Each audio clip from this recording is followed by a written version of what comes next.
Hello, good morning to all. Good morning ma'am. मेरी आवाज़ आ रही है आप लोगों को? Yes ma'am, good morning. तो पहले हम डिस्कस कर लेते हैं आपके पास जो मैंने आपको टेस्ट भेजा था। ठीक है, फर्स्ट क्वेश्चन है उसमें, which factor is primarily determine the affinity of haemoglobin for oxygen. ठीक है, जो आपके पास जी बोल रहे हो कुछ?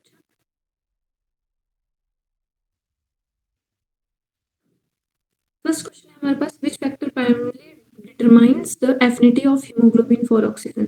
ये सिंपल क्या बोल रहा है कि ऐसा कौन सा फैक्टर है जो क्या करेगा, जो हीमोग्लोबिन के साथ ऑक्सीजन की बाइंडिंग कैपेसिटी को, एफिनिटी को क्या करेगा, डिटरमाइन करेगा, बताएगा। तो सिंपल है, आपके पास क्या हो जाएगा, right? Partial pressure of carbon dioxide. नहीं नहीं, partial pressure of oxygen, C option. ठीक है, आपके पास जो पार्शियल प्रेशर ऑफ ऑक्सीजन है, ठीक है, वो डिटरमाइन, ये आपके पास प्राइमरी फैक्टर रहेगा। ठीक है, हमेशा आपने याद रखना है जो आपके पास मेन जो फैक्टर रहते हैं, आपके पास रेस्पिरेटरी सिस्टम में जो मेन फैक्टर रहते हैं, ठीक है, वहीं पे आपके पास दो मेन फैक्टर होते हैं। एक को हम बोलते हैं प्राइमरी फैक्टर, ठीक है, प्राइमरी फैक्टर बोल दिया मैंने। ठीक है, और एक होता है आपके पास, वो होता है सेकेंडरी फैक्टर। ठीक है, या आपके पास जो प्राइमरी फैक्टर होता है वो होता है आपके पास पार्शियल प्रेशर ऑफ ऑक्सीजन, और जो सेकेंडरी फैक्टर होते हैं वो होता है partial pressure of CO2, temperature, ठीक है, और pH। ठीक है, ये तीनों आपके पास क्या रहेंगे, सेकेंडरी फैक्टर रहेंगे। जब आपसे बेसिकली हीमोग्लोबिन की बाइंडिंग कैपेसिटी के बारे में पूछा जाता है, बेसिकली वो क्या बताएगा आपके पास, यहाँ पे आप प्राइमरी फैक्टर को पहले यहाँ पे वेटेज दोगे। ठीक है, तो किसके लिए रिस्पॉन्सिबल, अगर यहाँ पे पार्शियल प्रेशर ऑफ ऑक्सीजन ज्यादा है तो किसके साथ बाइंड करेगा, हीमोग्लोबिन ऑक्सीजन के साथ बाइंड कर जाएगा। ठीक है, तो यहाँ पे राइट आंसर क्या हो जाएगा, सी ऑप्शन। समझ आया? उसके बाद है oxyhaemoglobin dissociation curve shift, to the right to. Increase in carbon dioxide. तो बेसिकली ये किसकी वजह से होगा, increase in carbon dioxide, right. ठीक है, जब कार्बन डाइऑक्साइड में क्या हो जाएगा, इंक्रीज हो जाएगा। अब बेसिकली आपके पास यहाँ पे बता देती हूँ मैं कर्व।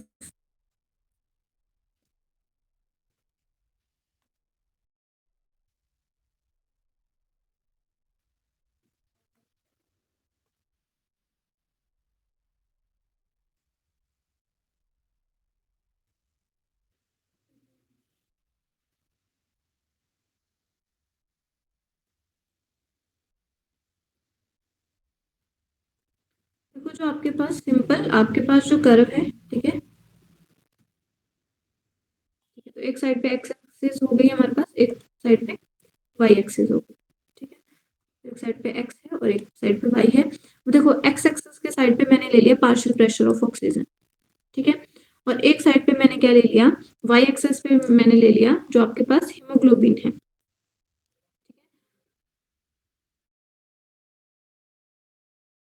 हीमोग्लोबिन सैचुरेशन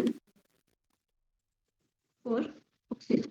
ठीक है, तो यहाँ पे एक साइड पे मैं हीमोग्लोबिन के सैचुरेशन की बात करूंगी, एक साइड में मैं पार्शियल प्रेशर की बात करूंगी। ठीक है, अगर सिंपली पार्शियल प्रेशर की बात करें तो क्या होता है, पार्शियल प्रेशर आपके पास, पार्शियल प्रेशर आपके पास होता है आपके पास pressure of individual gas in mixture of gases. जब आपके पास क्या है, एटमॉस्फेयर में बहुत सारी गैसेस होती है। ठीक है, अगर मैं एटमॉस्फेयर की बात करूं तो यहाँ पे क्या होगा, ऑक्सीजन भी होगी, CO2 भी होगी, नाइट्रोजन भी होगी। ठीक है, बहुत सारी गैसेस होंगी। ठीक है, वहीं पे अगर आपके पास जो मिक्सचर ऑफ गैसेस है, वहां पे मैं एक इंडिविजुअल गैस ऑक्सीजन की बात करूं तो इसका प्रेशर कितना है, उसको मैं क्या बोल दूंगी, पार्शियल प्रेशर बोल दूंगी। तो पार्शियल प्रेशर क्या है आपके पास,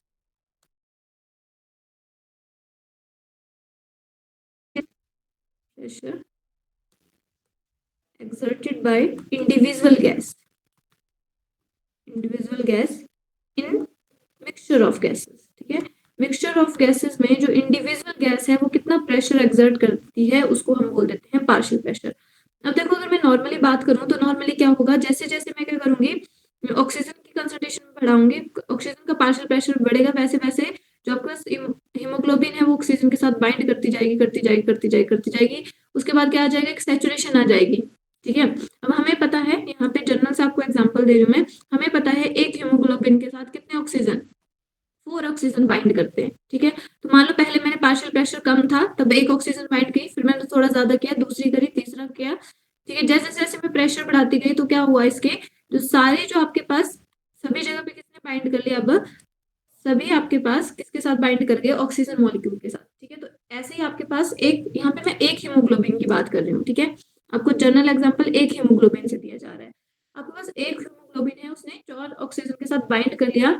अभी ये कौन पे पहुंच गई, ये पहुंच गई इसके सैचुरेशन पॉइंट पे। ठीक है, मतलब क्या है, अब मैं कितना भी पार्शियल प्रेशर बढ़ा दूं, अब मैं कितना भी पार्शियल प्रेशर इंक्रीज कर दूं, अब हीमोग्लोबिन आपके पास, इसके पास 4 ही बॉन्ड बना सकता था ये ऑक्सीजन के साथ, 4 ही ऑक्सीजन मॉलिक्यूल को कैरी कर सकता था एक हीमोग्लोबिन। तो अब मैं कितना भी आपके पास क्या कर दूं, प्रेशर इंक्रीज कर दूं, अब हीमोग्लोबिन किसी और ऑक्सीजन को ऑक्युपाई नहीं करेगा। ठीक है, तो यहाँ पे क्या हो जाएगा, उसको हम बोल देते हैं सैचुरेशन पॉइंट। ठीक है, तो पहले हमने क्या देखा कि जैसे जैसे आपके पास प्रेशर बढ़ रहा है, ठीक है, जैसे जैसे पार्शियल प्रेशर बढ़ेगा वैसे वैसे हीमोग्लोबिन की बाइंडिंग कैपेसिटी ऑक्सीजन के साथ क्या होती जाएगी, बढ़ती जाएगी।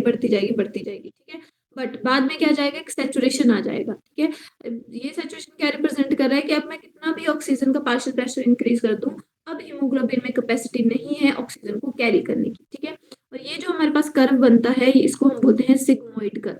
ठीक है, तो अगर शेप ऑफ जो आपके पास ऑक्सीजन हीमोग्लोबिन के जो डिसोसिएशन कर्व है उसकी शेप पूछी जाए तो कौन सी होती है, उसकी सिग्मोइड शेप होती है। ठीक है, अब वहीं पे यहाँ पे 2 सिनेरियो चलते हैं। ठीक है, एक हम यहाँ पे बात करते हैं आपके पास, एक मैं आपको यहाँ पे बता देती हूँ, एक होता है हेल्डेन इफेक्ट। ठीक है, और एक होता है आपके पास बोहर्स इफेक्ट।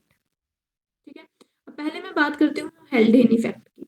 अब देखो जो हेल्डेन इफेक्ट होता है वो कहाँ पे चलता है, ये मेरे पास एल्वोलाई है। ठीक है, ये मेरे पास ब्लड वेसल है। ठीक है, अब मैंने क्या किया, मैंने यहाँ पे इनहेल किया। ठीक है, इनहेल किया तो यहाँ पे क्या होगा, मैंने ऑक्सीजन को लिया। ठीक है, तो यहाँ पे पार्शियल प्रेशर ऑफ O2 ज्यादा होगा। ठीक है, तो यहाँ पे जो पार्शियल प्रेशर ऑफ O2 ज्यादा है, ठीक है, और ब्लड में क्या होगा, ब्लड में प्रेजेंट है आरबीसी। ठीक है, आरबीसी के पास क्या होता है, हीमोग्लोबिन। ठीक है, और हीमोग्लोबिन किसके साथ बाइंड करेगा, ऑक्सीजन के साथ। ठीक है, क्योंकि ऑक्सीजन क्या रहता है, प्राइमरी फैक्टर रहता है। अगर ऑक्सीजन की कंसंट्रेशन ज्यादा है तो उस केस में हीमोग्लोबिन किसके साथ बाइंड करेगा, ऑक्सीजन के साथ बाइंड करेगा। ठीक है, अब यहाँ पे जितना ज्यादा आपके पास क्या होगा, यहाँ पे जो एल्वोलाई है, इन केस ऑफ एल्वोलाई, तो एल्वोलाई में क्या होता है, पार्शियल प्रेशर ऑफ O2 हमेशा ज्यादा रहता है। ठीक है, क्योंकि हम इंस्पायरेशन कर रहे हैं। ठीक है, हम कॉन्टिन्यूटी में सांस ले रहे हैं, तो यहाँ पे पार्शियल प्रेशर ऑफ O2 क्या रहता है, ज्यादा रहता है। तो यहाँ पे आपके पास जो एफिनिटी है हीमोग्लोबिन की ऑक्सीजन के साथ बाइंड करने की, वो क्या हो जाती है, इंक्रीज हो जाती है। समझ आया, तो ये जो मेरे पास सिग्मोइड कर्व था वो किस साइड पे शिफ्ट कर जाएगा, अब ये आपके पास यहाँ पे शिफ्ट कर जाएगा। समझ आए क्यों, क्योंकि यहाँ पे हीमोग्लोबिन की ऑक्सीजन के साथ बाइंडिंग एफिनिटी क्या हो गई है, इंक्रीज हो गई है। ठीक है, क्यों, क्योंकि यहाँ पे पार्शियल प्रेशर ऑफ ऑक्सीजन ज्यादा है, कहाँ पे, एल्वोलाई में। ठीक है, तो मैंने आपको बेसिकली प्राइमरी और सेकेंडरी फैक्टर बताए, तो इन्होंने आपने एक चीज याद रखनी है, जब भी आप हेल्डेन इफेक्ट की बात करेंगे, ठीक है, तो हेल्डेन इफेक्ट में जो हमारा प्राइमरी फैक्टर होता है, ठीक है, प्राइमरी फैक्टर क्या है हमारे पास, पार्शियल प्रेशर ऑफ ऑक्सीजन, वो हमेशा इंक्रीज होता है। ठीक है, और जो सेकेंडरी फैक्टर होता है, ठीक है, सेकेंडरी फैक्टर कौन कौन सा हो गया मेरे पास, जैसे मेरे पास पीएच हो गया। ठीक है, या फिर इसको हम क्या बोल सकते हैं, H पॉजिटिव की कंसंट्रेशन बोल सकते हैं। ठीक है, या फिर मेरे पास पार्शियल प्रेशर ऑफ CO2 हो गया, या फिर मेरे पास टेम्परेचर हो गया। ठीक है, तो ये आपके पास पार्शियल प्रेशर ऑफ CO2 क्या रहेगा, कम रहेगा, टेम्परेचर भी क्या रहेगा, कम रहेगा। अब आपने यहाँ पे मिस्टेक नहीं करनी है, ये चीज आपको पता होनी चाहिए, इन दोनों का रिलेशन। ठीक है, आपके पास pH is inversely proportional to H positive concentration. ठीक है, तो यहाँ पे अगर लेसर H पॉजिटिव है तो वो क्या रिप्रेजेंट कर रहा है, pH क्या है, ज्यादा है, तो मीडियम कैसा होगा, एसिडिक। नहीं, यहाँ पे कैसा होगा, lesser H positive. Okay okay, basic basic. ठीक है, तो आपको ये आपको कंफ्यूज करने के लिए आ सकता है। ठीक है, तो यहाँ पे आपने ये चीज हमेशा याद रखनी है, जब भी आप क्वेश्चन सॉल्व करते हो इसको लिखो पहले। ठीक है, तो हमें क्या बता देगा वो, अगर आपके पास इन दोनों का रिलेशन H पॉजिटिव कंसंट्रेशन, आपके पास pH is inversely proportional to H positive, तो अगर H पॉजिटिव कम है तो किसको, H पॉजिटिव कम होता है तो उसको बेसिक को रिप्रेजेंट करता है, अगर आपके पास H पॉजिटिव ज्यादा होता है तो एसिड को रिप्रेजेंट करता है। ठीक है, तो हेल्डेन इफेक्ट, आपके पास हेल्डेन इफेक्ट में, हेल्डेन इफेक्ट कहाँ पे चलता है, एल्वोलाई में देखने को मिलता है, जिसमें क्या होता है, जो आपका कर्व है, ठीक है, जो आपका कर्व है वो क्या हो जाता है, कहाँ पे इंक्रीज हो जाता है,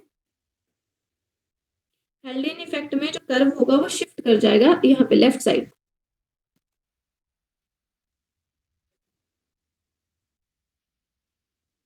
कितना क्लियर है?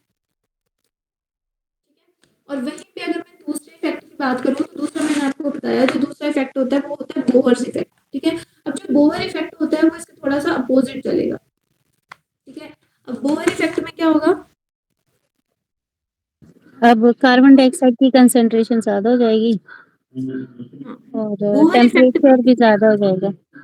हाँ, तो यहाँ पे जो प्राइमरी फैक्टर है, प्राइमरी फैक्टर कहती है हमारे पास CO2 की concentration, sorry, partial pressure of O2, तो यहाँ पे जो partial okay, pressure of O2 है ना वो कम हो जाएगा, जिसकी वजह से आपके पास जो सेकेंडरी फैक्टर है, ठीक है, सेकेंडरी फैक्टर मेरे पास कौन कौन से हो गए, जैसे पार्शियल प्रेशर ऑफ CO2 यहाँ पे क्या हो जाएगा, इंक्रीज हो जाएगा, H पॉजिटिव की कंसंट्रेशन इंक्रीज हो जाएगी। ठीक है, और यहाँ पे जो H पॉजिटिव की कंसंट्रेशन अगर इंक्रीज हो रही है तो पीएच क्या हो रही है, यहाँ पे पीएच यहाँ पे डिक्रीज हो रही है। ठीक है, तो यहाँ पे और टेम्परेचर क्या हो जाएगा, इंक्रीज हो जाएगा। ठीक है, और ये जो आपके पास बोहर इफेक्ट आप देखते हो, कहाँ पे देखते हो, डीऑक्सीजनेटेड टिश्यू। ठीक है, तो आपको बोहर इफेक्ट कहाँ को देखने को मिलता है, टिश्यू में। टिश्यू में भी हम मेनली जब बात करेंगे टिश्यू की तो हमेशा डीऑक्सीजनेटेड टिश्यू की बात होगी। ठीक है, क्योंकि डीऑक्सीजनेटेड टिश्यू में क्या होता है, आपके पास CO2 की कंसंट्रेशन ज्यादा होती है, जो आपके पास प्राइमरी फैक्टर को, अब इससे क्या होगा, जो आपके पास हीमोग्लोबिन ऑक्सीजन के साथ डिसोशिएट कर रही थी, अब वो क्या करेगी, पहले एसोसिएशन हो रही थी, अब इसकी क्या हो जाएगी, डिसोसिएशन, ये ऑक्सीजन यहाँ से रिमूव हो जाएगी और यहाँ पे क्या अटैच हो जाएगी, अब CO2 अटैच हो जाएगी। समझ आई बात है? तो यहाँ पे क्या होता है, जो आपके पास बोहर इफेक्ट है इसको हम बोलते हैं बोहर्स इफेक्ट, और बोहर इफेक्ट में क्या होता है, जो सिग्मोइड कर्व है वो क्या हो जाएगा, अब राइट साइड को शिफ्ट हो जाएगा। ठीक है, तो इसको राइट शिफ्ट बोल देते हैं। ठीक है, और ये हमारे पास क्या है, ये रिप्रेजेंट कर रहा है बोहर्स इफेक्ट। बताओ क्लियर है इतना, हेल्डेन इफेक्ट और बोहर इफेक्ट। ठीक है, तो हमें हमेशा याद रखना है, यस मैम। जो आपके पास हेल्डेन इफेक्ट है वो एल्वोलाई में चलेगा। ठीक है, बोहर इफेक्ट आपका टिश्यू में चलेगा। ठीक है, और इनकी प्राइमरी और सेकेंडरी फैक्टर पे ऊपर आपने ध्यान देना है। ठीक है, उसके बाद है नेक्स्ट क्वेश्चन हमारा, देखो अगर आपको समझ आ गया तो आप आंसर कर सकते हो। द हेल्डेन इफेक्ट एक्सप्लेन, तो हेल्डेन इफेक्ट है वो क्या एक्सप्लेन कर रहा है, CO2 ट्रांसपोर्ट बाय आरबीसीज नहीं, O2 binding to haemoglobin, reduce affinity of haemoglobin for oxygen at tissue, increase capacity of deoxygenated blood to carry CO2। ठीक है, तो ये बताओ कौन सा हो जाएगा, D, increased capacity of deoxygenated blood to carry carbon dioxide. हाँ, तो आपके पास जो डीऑक्सीजनेटेड ब्लड है उसकी जो कैरिंग कैपेसिटी हो जाएगी वो क्या हो जाएगी, इंक्रीज हो जाएगी, और जो ऑक्सीजनेटेड ब्लड है उसकी क्या हो जाएगी, जो CO2 की कैरिंग कैपेसिटी होती है उसकी कम होती है, उसकी एफिनिटी किसकी ज्यादा होती है, ऑक्सीजन की ज्यादा होती है।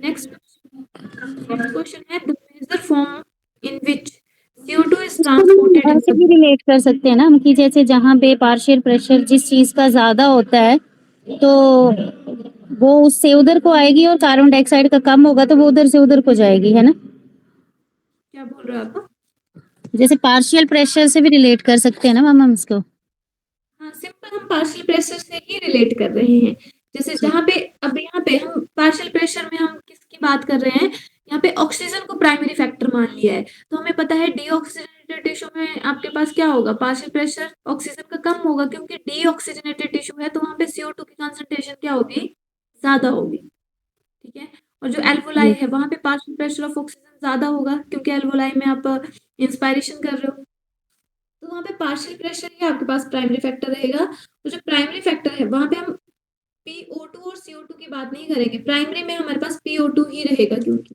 ठीक है, तो इसके कंसर्न में हम आगे बात करेंगे क्योंकि ये आपके लिए प्राइमरी रिस्पॉन्सिबल। नेक्स्ट है हमारे पास the major form in which CO2 is transported in the blood is, ठीक है, आपके पास CO2 ट्रांसपोर्ट, ठीक है, एक आपके पास ऑक्सीजन, अगर मैं ट्रांसपोर्टेशन की बात करूं, ट्रांसपोर्टेशन ऑफ गैसेस, नीचे लिखती हूँ, यहाँ पे लिख देती हूँ।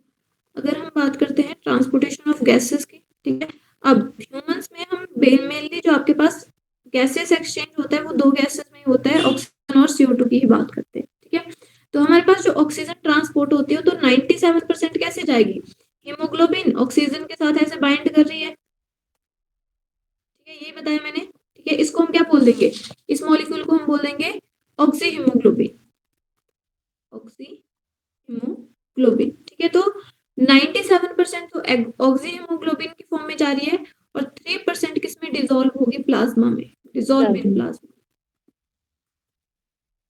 ठीक है, वहीं पे अगर मैं CO2 की बात करूं तो CO2 में क्या होगा मेरे पास, देखो CO2 में मैंने क्या बोला, जो आपके पास पार्शियल प्रेशर ऑफ ऑक्सीजन है, अब जब पार्शियल प्रेशर ऑफ ऑक्सीजन ज्यादा होगा तो हीमोग्लोबिन ऑक्सीजन के साथ बाइंड करेगी, जब पार्शियल प्रेशर ऑफ ऑक्सीजन कम होगा तो ऑक्सीजन सॉरी हीमोग्लोबिन किसके साथ बाइंड कर जाएगी, अब कार्बन CO2 के डाइऑक्साइड साथ के साथ। बाइंड कर जाएगी, ठीक है, अब यहाँ पे in the form of CO2, ठीक है, आपके पास कितना लेके जाएगा ये, अब देखो आपके पास 20 to 25% जो कार्बन डाइऑक्साइड है वो किसकी फॉर्म में जाएगी, इस मॉलिक्यूल की फॉर्म में जाएगी, इसको हम बोलते हैं कार्बामिनो हीमोग्लोबिन,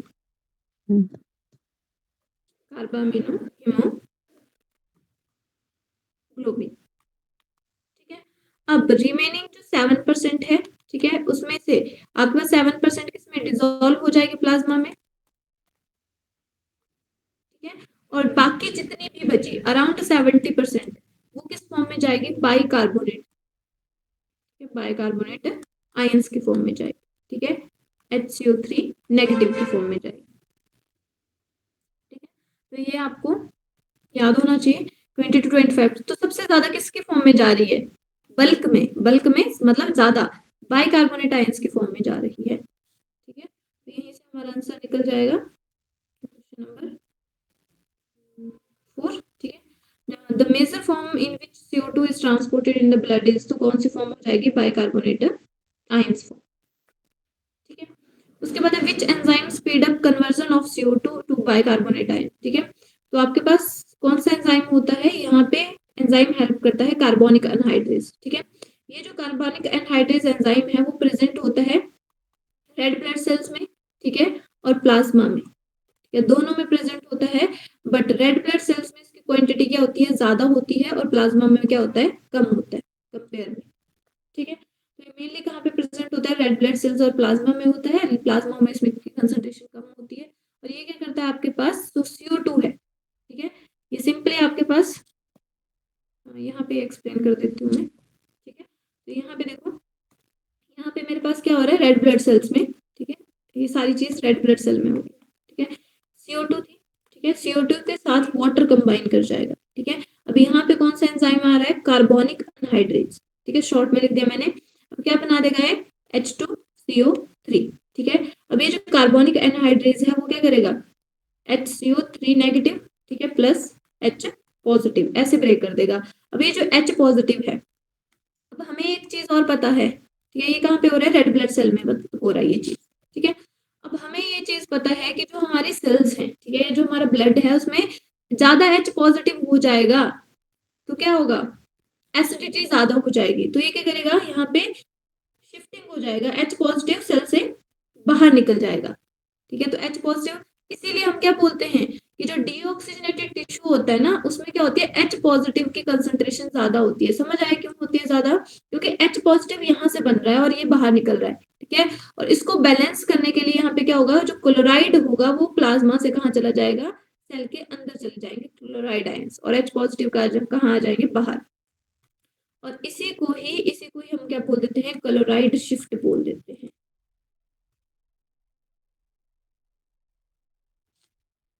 ठीक है, क्लियर है बात, यस मैम। और इसी क्लोराइड शिफ्ट को हम और नाम दे देते हैं हैम्बर्गर्स इफेक्ट। ठीक है, तो यहाँ पे हम 3 इफेक्ट मेनली पढ़ते हैं, हेल्डेन, हैम्बर्गर्स, ठीक है, और Bohr's effect.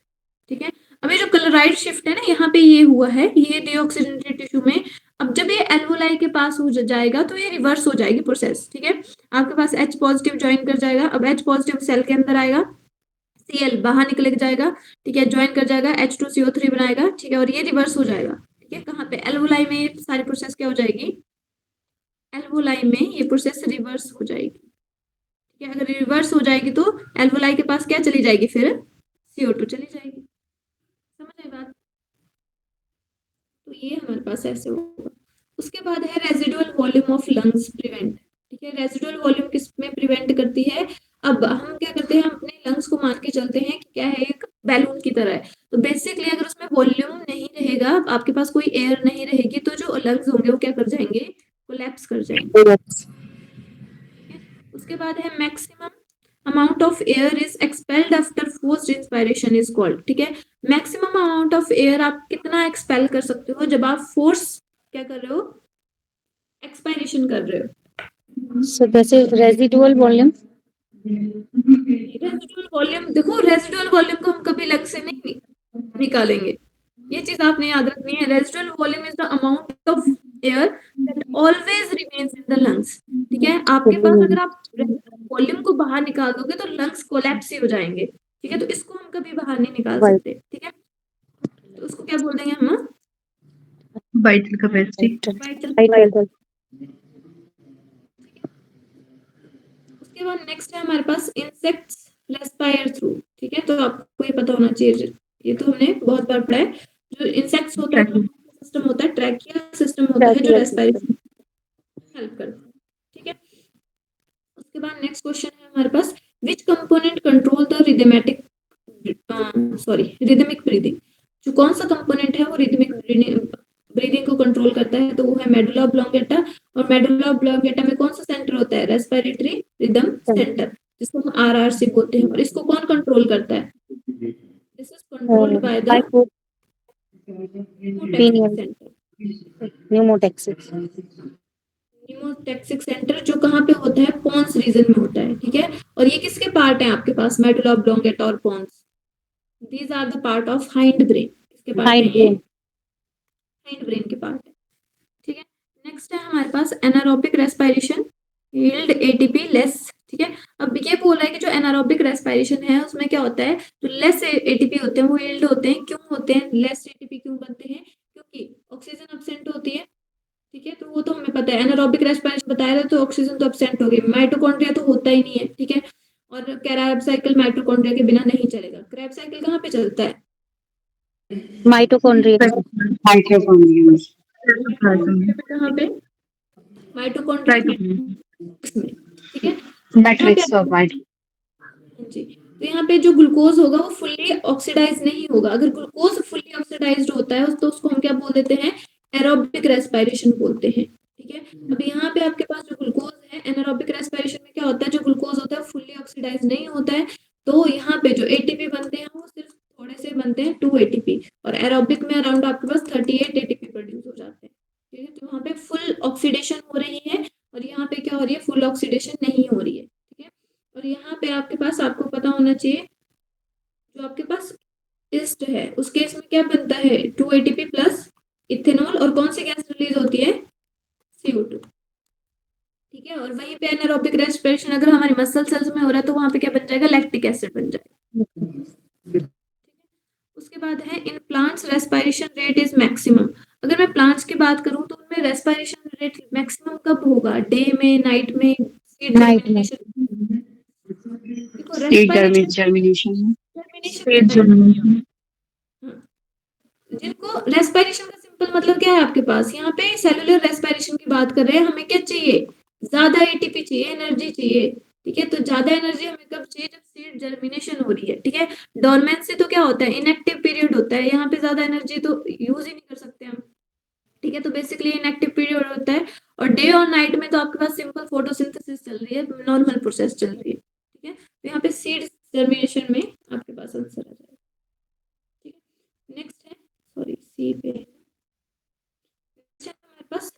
Which gas regulate diameter of blood vessel during respiration.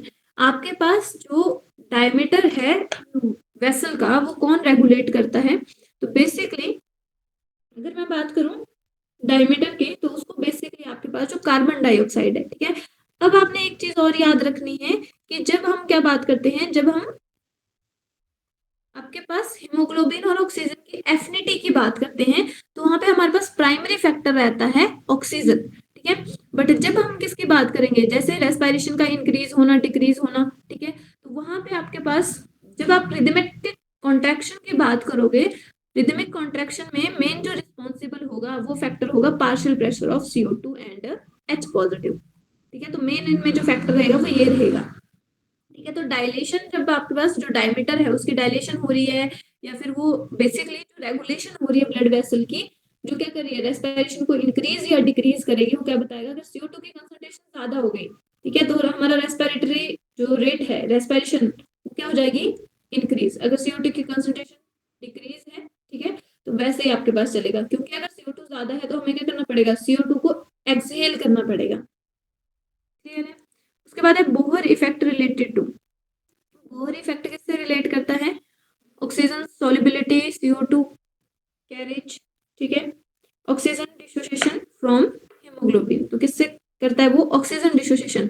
Oxygen dissociation का मतलब क्या हुआ, पहले हमारे पास हीमोग्लोबिन के साथ क्या आ रहा था, ऑक्सीजन बाइंड करके आ रहा था, ठीक है। अब बोहर इफेक्ट कहाँ पे चल रहा है, टिश्यू में चल रहा है, तो टिश्यू में क्या होती है, CO2 की कंसंट्रेशन ज्यादा होती है, मतलब partial pressure of CO2 is higher, ठीक है। और यहाँ पे आपके पास जो टिश्यू होता है उसमें पार्शियल प्रेशर ऑफ ऑक्सीजन क्या होता है, लो होता है, तो हमारा प्राइमरी फैक्टर लो हो गया और सेकेंडरी फैक्टर ज्यादा हो गया, तो यहाँ से जो ऑक्सीजन है अभी ये डिसोशिएट होने लग जाएगी, यहाँ से ब्रेक होने लग जाएगी, ठीक है। मतलब आपके पास हीमोग्लोबिन इसको छोड़ने लग जाएगा अब, ठीक है। अब किसके साथ बाइंड करने लग जाएगा वो, CO2 के साथ बाइंड करने लग जाएगा, और ऑक्सीजन किसको दे देगा, टिश्यू को दे देगा, क्लियर है। नेक्स्ट है सर्फेक्टेंट इन एल्वोलाई मेनली रिड्यूस, ठीक है। तो बेसिकली यहाँ पे सिंपली बोला है, आपके पास जो एल्वोलाई है उसमें जो सर्फेक्टेंट है वो क्या करता है, वो बेसिकली सरफेस टेंशन को रिलीज करवाता है, ठीक है। तो यहाँ पे सर्फेक्टेंट क्या होता है, आपके पास सब्सटेंस होता है जो सरफेस टेंशन को क्या करता है एल्वोलाई में डिक्रीज करवाता है, जो प्रिवेंट करता है कोलैप्सिंग ड्यूरिंग एक्सलेशन, ठीक है। जो अब आप एक्सलेशन कर रहे हो उस टाइम पे कोलैप्स ना हो जाए तो उसको वो प्रिवेंट करवाता है, उसको हम सरफेस टेंशन बोल देते हैं, ठीक है। उसके बाद है which structure directly participate in internal respiration. तो कौन सा स्ट्रक्चर है जो इंटरनल रेस्पिरेशन में डायरेक्टली पार्टिसिपेट करता है, इंटरनल रेस्पिरेशन समझते हो, alveoli, alveoli, sorry capillaries, capillaries नहीं टिश्यू। अब इंटरनल रेस्पिरेशन का मतलब समझा, आपके पास इंटरनल रेस्पिरेशन का मतलब क्या होता है, सेल के अंदर जो ग्लूकोज प्लस ऑक्सीजन है, ठीक है, वो किस में चेंज हो रहा है, ATP में चेंज हो रहा है, ये मेरे पास रेस्पिरेशन है, इंटरनल रेस्पिरेशन या सेलुलर रेस्पिरेशन, ठीक है। एक जो आप रेस्पिरेशन की बात कर रहे हो एक्सचेंज ऑफ गैसेस, वो अलग चीज है, वो आपके पास ब्रीदिंग आ रहा है, ट्रांसपोर्टेशन आ रहा है, हमने 5 स्टेप्स पढ़े थे, ठीक है। तो जो आपके पास लास्ट स्टेप होता है वो होता है सेलुलर रेस्पिरेशन, या इसको हम बोल देते हैं इंटरनल रेस्पिरेशन।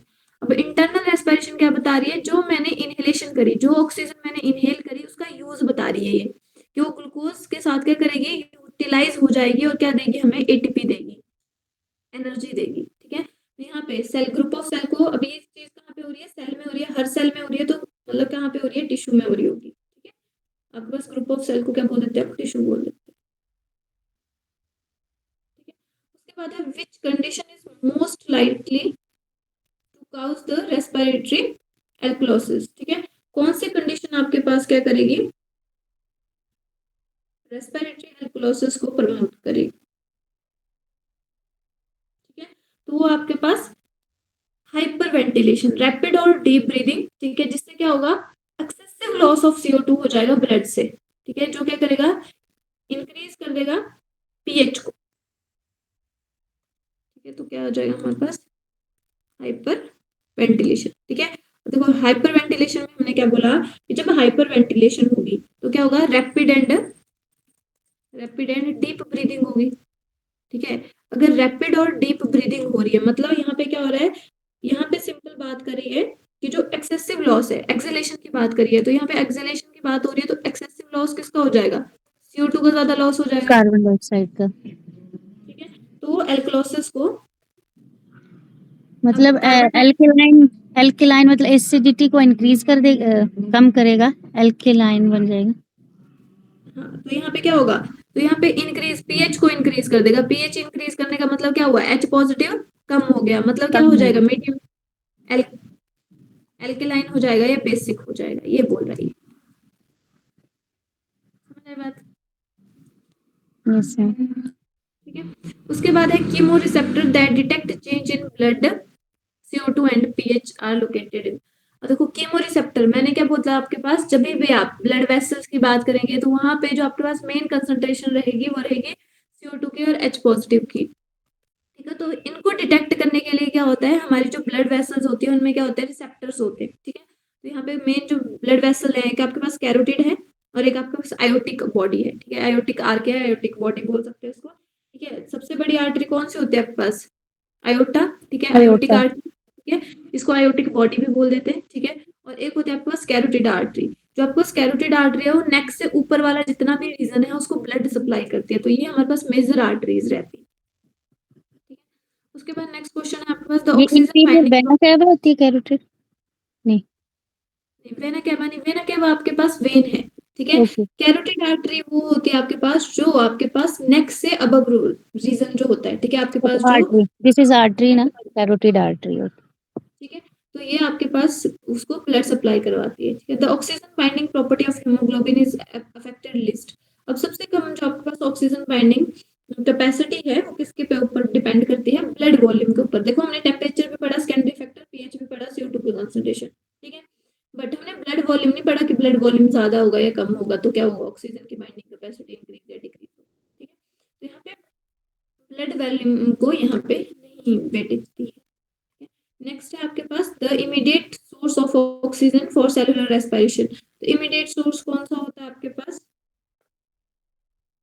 जो आपके पास प्लाज्मा के पास ऑक्सीजन होता है, डिसॉल्व्ड ऑक्सीजन। ऑक्सीजन है प्लाज्मा, ठीक है। तो ये हमारे पास क्या हो जाएगा, सोर्स हो जाएगा।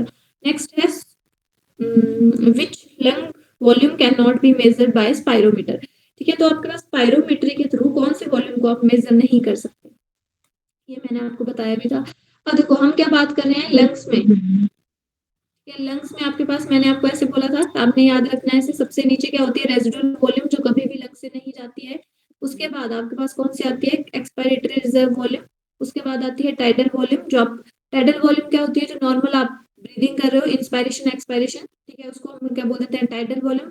जब आप फोर्सफुली क्या करते हो, यहाँ पे एक्सपायरेटरी रिजर्व वॉल्यूम क्या होगी, जब फोर्सफुली आप एक्सपायर कर रहे हो, ऑक्सीजन को बाहर निकाल रहे हो फोर्सफुली, ठीक है, जैसे एक्सरसाइज करते हैं उस टाइम पे करते हैं, ठीक है। और जो इंस्पायरेटरी रिजर्व वॉल्यूम होती है जब आप फोर्सफुली इंस्पायर कर रहे हो, ठीक है। अब देखो नॉर्मली मैंने क्या बोला, ऐसा वॉल्यूम ऑफ एयर जो कभी भी लंग से नहीं जाएगा उसको मैंने क्या बोल दिया, रेजिडुअल वॉल्यूम, ठीक है, ऑलवेज रिमेन इन लंग, ठीक है। तो यहाँ पे जो एयर है ना वो क्या है, ऑलवेज रिमेन्स इन लंग्स, ये जो वॉल्यूम ऑफ एयर है वो हमेशा कहाँ रहेगा, लंग्स में नहीं रहेगा, ठीक है। तो मतलब मूवमेंट किन चीजों की हो सकती है, इन तीन चीजों की हो सकती है, expiratory reserve volume, tidal volume और एक्सपायरेटरी रिजर्व वॉल्यूम, ये तीनों क्या कर सकती हैं, मूव कर सकती हैं। और जो स्पायरोमीटर है, ठीक है, स्पायरोमीटर ऐसा इंस्ट्रूमेंट होता है, ठीक है, स्पायरोमीटर या स्पायरोमीटरी ऐसा इंस्ट्रूमेंट होता है जो क्या करता है, जो हमारा रेस्पिरेशन का रेट है उसको मेजर करता है, ठीक है।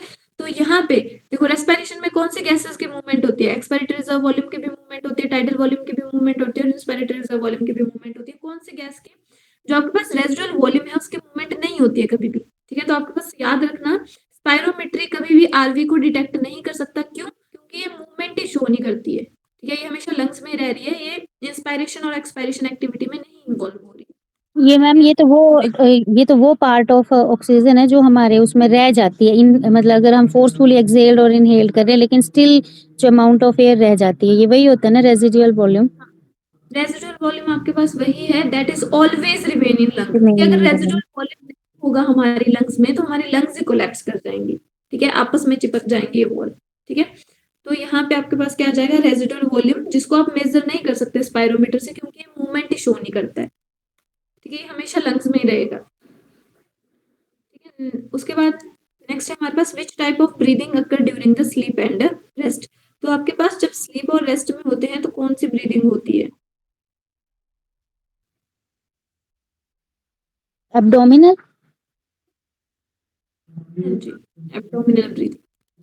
और एक क्वेश्चन और था ना मैम कि जो प्रेग्नेंट वुमेन्स होती हैं उनमें और जो मैन होते हैं उनमें, मैन में तो एब्डोमिनल करते हैं वो, और जो प्रेग्नेंट वुमेन्स होती हैं वो कौन सी करती हैं? आपके पास देखो, अगर मैं बात करूं तो यहाँ पे अगर आपके पास प्रेग्नेंट वुमेन की बात करी जाए, ठीक है, तो वहां पे आपके पास जो ब्रीदिंग रहती है, ठीक है, वो बेसिकली जो उनको क्या चाहिए, ज्यादा ऑक्सीजन की डिमांड चाहिए होती है, ठीक है। तो वहां पे वो जो ब्रीदिंग करती हैं, ठीक है, तो उनमें जो ब्रीदिंग रहती है वो बेसिकली जो उनकी टाइडल वॉल्यूम है, करती है वो नॉर्मल ब्रीदिंग ही है, बट उसमें जो टाइडल वॉल्यूम होती है वो इंक्रीज रहती है। Yes ma'am. नेक्स्ट है हमारे पास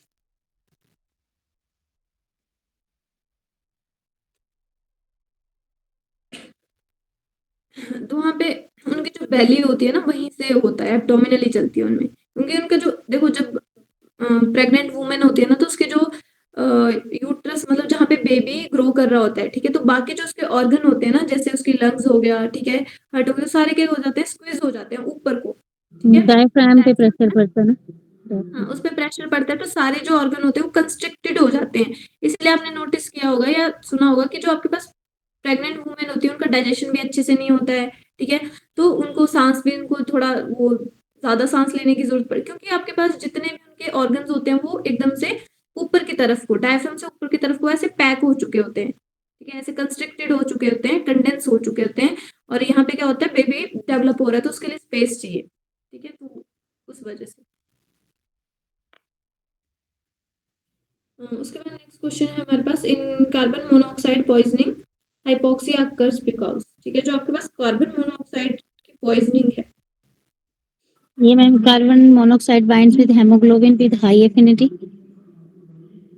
सिंपल आपके पास है, सबसे ज्यादा एफिनिटी किसकी होती है, बाइंडिंग की कार्बन मोनोऑक्साइड की होती है, फिर कार्बन डाइऑक्साइड की होती है, ठीक है। आपके पास जो हीमोग्लोबिन के साथ बाइंडिंग कैपेसिटी है, अगर वो पैटर्न पूछा जाए तो सबसे ज्यादा कार्बन मोनोऑक्साइड, फिर उसके बाद किसकी होती है, कार्बन डाइऑक्साइड की होती है, फिर किसकी होती है, ऑक्सीजन की होती है, ठीक है। तो इनकी इससे कंपैरिजन में क्या होती है, सबसे ज्यादा कैपेसिटी इसकी होती है, ठीक है। और कभी तो कार्बन मैम वो मोनोऑक्साइड विंटर्स में जब हम ये कोयला वगैरह जलाते हैं तो अंगीठियों से वो डेथ हो जाती है या इसमें। फिर आपने हीटर सुना होगा कि हीटर ऑन रह गया था रूम में, तो जिसकी वजह से क्या हुआ, कार्बन मोनोऑक्साइड पॉइजनिंग हो गई, ठीक है।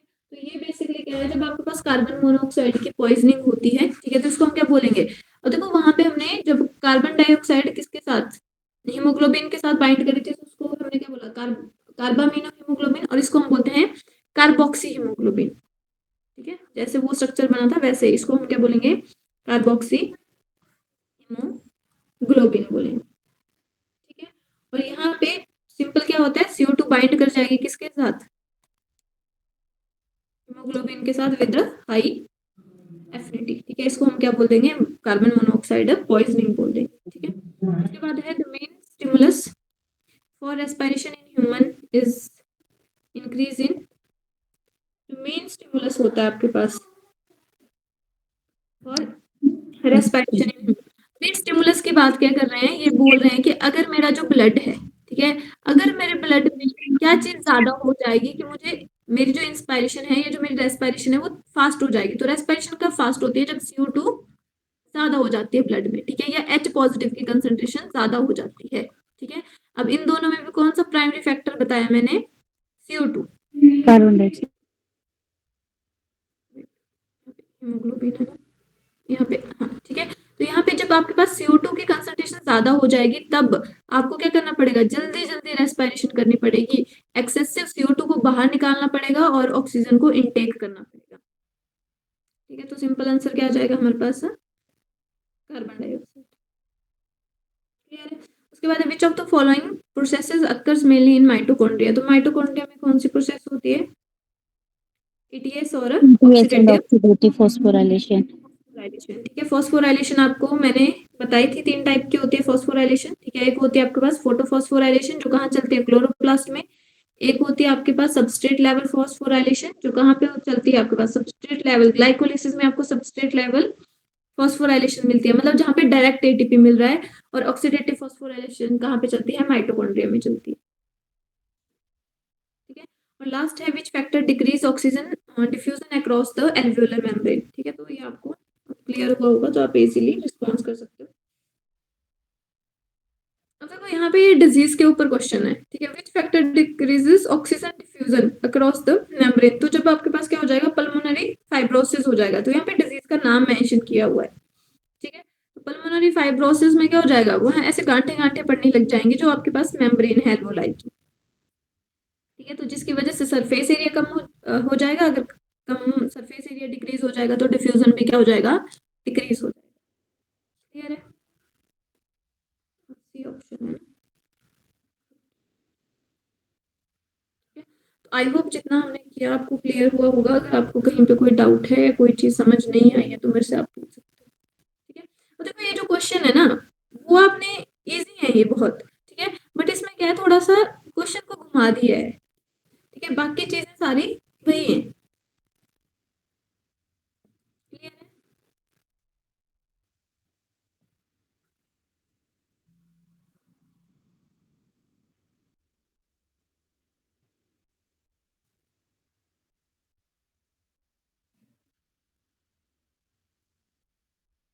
ठीक है, कल हम बात कर रहे थे आपके पास, आज हम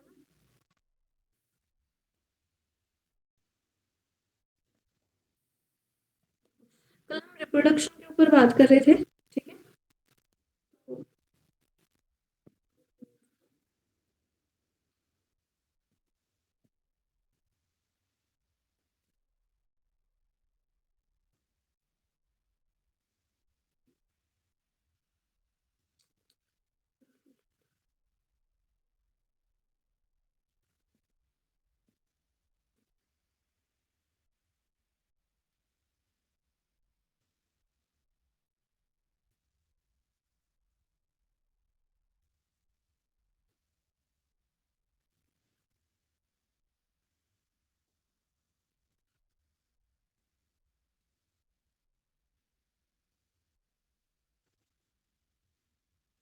वहीं पे से करवा देती हूँ आपको।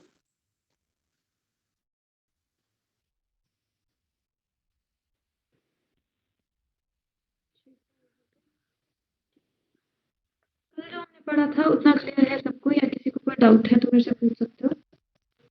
क्लियर था? मेरी आवाज आ रही है आप लोगों को? Yes, ma'am. हेलो। नेक्स्ट हम बात करते हैं आपके पास स्पर्मेटोजेनेसिस की।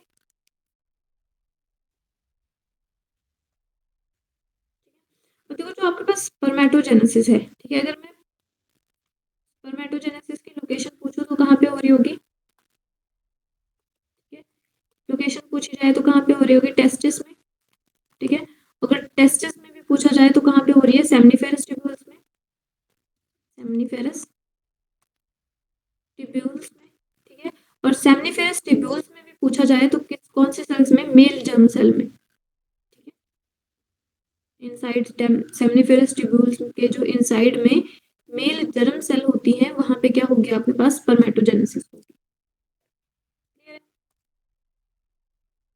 देखो the process of formation of haploid male gamete from sperm in seminiferous tubule testis is called the spermatogenesis, ठीक है। फॉर्मेशन ऑफ स्पर्म को हम क्या बोल देंगे? स्पर्मेटोजेनेसिस बोल देंगे। अगर लोकेशन की बात करें तो टेस्टिस, टेस्टिस में पूछा जाए seminiferous tubules, inside seminiferous tubules, और वहां पे भी किसमें? जो मेल जर्म सेल्स है, ठीक है। The inner wall of seminiferous tubules contains, यहाँ पे सिंपल ये बताया, 2 टाइप ऑफ सेल। एक को हम क्या बोलते हैं? जर्म सेल, और उन्हीं जर्म सेल को क्या बोल देते हैं हम? स्पर्मेटोगोनियल सेल, ठीक है। एंड द सर्टोली सेल, तो मैंने क्या बताया था? जो सर्टोली सेल्स है वो आपके पास नरिशमेंट प्रोवाइड करवाएगी। किसको नरिशमेंट प्रोवाइड करवाएगी? स्पर्मेटोगोनियल सेल को, जर्म सेल डिवाइड, इनको हम क्या बोलते हैं, जर्म सेल भी बोलते हैं। Cell divides and develop into the sperm. The Sertoli cell nourishes the developing sperm. ठीक है, the spermatogenesis take place in 2 stages as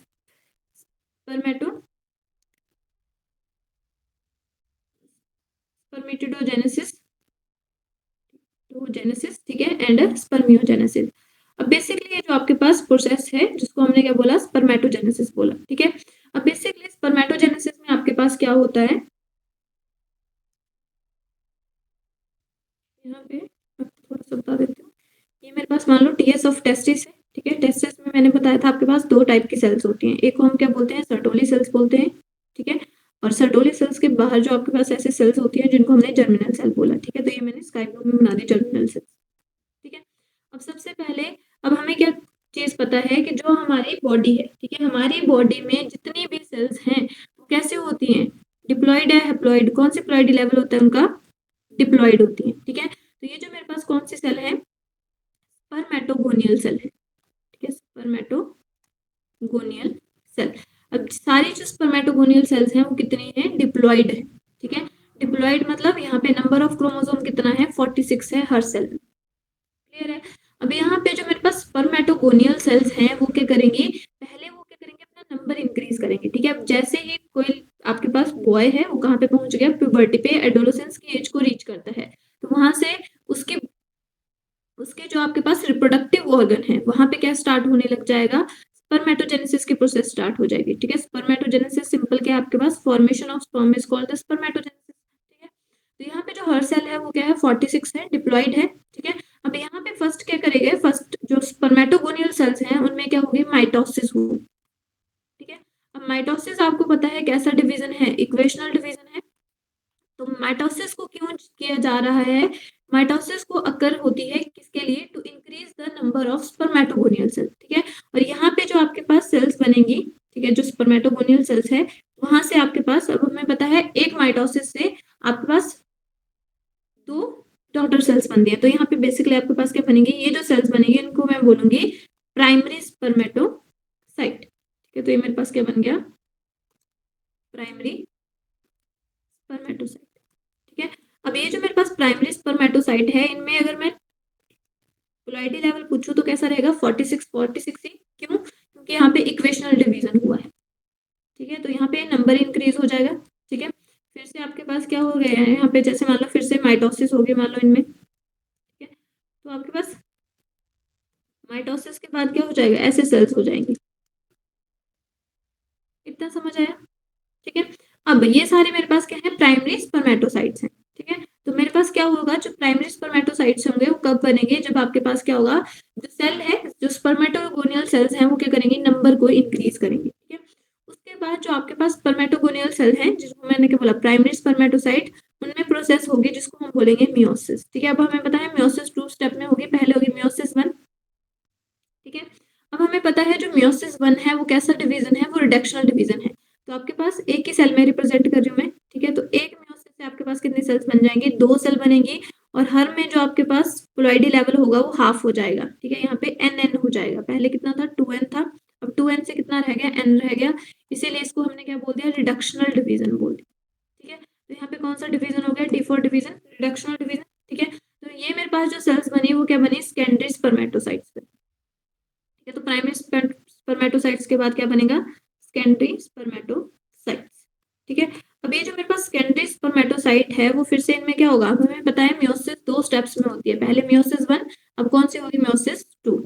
ठीक है, अब यहाँ पे क्या होगी, सेकंड मियोसिस। ठीक है, और सेकंड मियोसिस क्या होता है हमारे पास, reductional division, sorry equational division होता है as same as the mitosis. तो यहाँ पे जो पोलैरिटी लेवल रहेगा वो क्या रहेगा, सेम रहेगा। ठीक है, तो आपके पास एक सेल से 2 बन गए और 2 से कितने बन गए, 4, और सब में n लेवल है, मतलब सब में नंबर ऑफ क्रोमोसोम कितना है, 23। अब यहाँ पे जो मेरे पास स्ट्रक्चर बना, इस स्ट्रक्चर को मैं बोल दूंगी स्पर्मेटिड। ठीक है, स्पर्मेटिड आपके पास कैसा है, राउंड स्ट्रक्चर है। ठीक है, जो अभी बेसिकली इनएक्टिव है। ठीक है, ये फंक्शनल नहीं है। ठीक है, नॉन फंक्शनल राउंडेड स्ट्रक्चर क्या बोल देते हैं, स्पर्मेटिड बोल देते हैं। ठीक है, अब ये जो स्पर्मेटिड है वो गो थ्रू करता है एक प्रोसेस से, और किसमें चेंज हो जाता है, स्पर्मेटोजोआ में चेंज हो जाता है। ठीक है, स्पर्मेटोजोआ या स्पर्म सेल में चेंज हो जाता है, ठीक है। तो इसमें क्या होता है आपके पास जो पूरी ऐसे इसकी पूरी डेवलपमेंट हो जाती है, ठीक है। ये एक्रोसोम में इसका हेड हो गया, यहाँ पे इसका मिडल पीस आ गया और इसमें टेल फॉर्मेशन हो गई, ठीक है। तो जो राउंडेड स्ट्रक्चर है जब वो किसमें चेंज हो रहा है, ऐसे स्पर्म में चेंज हो रहा है, तो इस प्रोसेस को, ठीक है, फॉर्मेशन ऑफ स्पर्मेटिड, ठीक है, या transformation for of spermatid into the spermatozoa. जब आपके पास स्पर्मेटिड किसमें चेंज हो रहा है, स्पर्मेटोजोआ में चेंज हो रहा है, तो इस प्रोसेस को हम क्या बोल देते हैं, इस प्रोसेस को हम बोल देते हैं स्पर्मियोजेनेसिस। क्लियर है? तो इसको हम क्या बोल देंगे, ये हमारे पास आ जाएगी स्पर्मियोजेनेसिस, ठीक है। अब देखो स्पर्मियोजेनेसिस हुई तो मेरे पास क्या है, बेसिकली यहाँ पे जो स्पर्म होंगे वो ऐसे सर्टोली सेल में उनका हेड होगा और ऐसे इनकी टेल है, ठीक है। मतलब यहाँ पे इनमें क्या हो गई, स्पर्मियोजेनेसिस हो गई है, ठीक है। अब जब ये सर्टोली सेल से रिलीज होके, ठीक है, the head of the sperm release from the Sertoli cells and come into the lumen of the seminiferous tubule. जब ल्यूमन ऑफ सेमनीफेरस ट्यूब्यूल में आ जाएंगे, इस प्रोसेस को हम क्या बोल देते हैं, इस प्रोसेस को हम बोलते हैं स्पर्मिएशन, ठीक है। तो सब जो तीन टर्म्स बोली मैंने उनमें आपको डिफरेंस क्लियर होना चाहिए। क्लियर है? स्पर्मिएशन क्या होता है?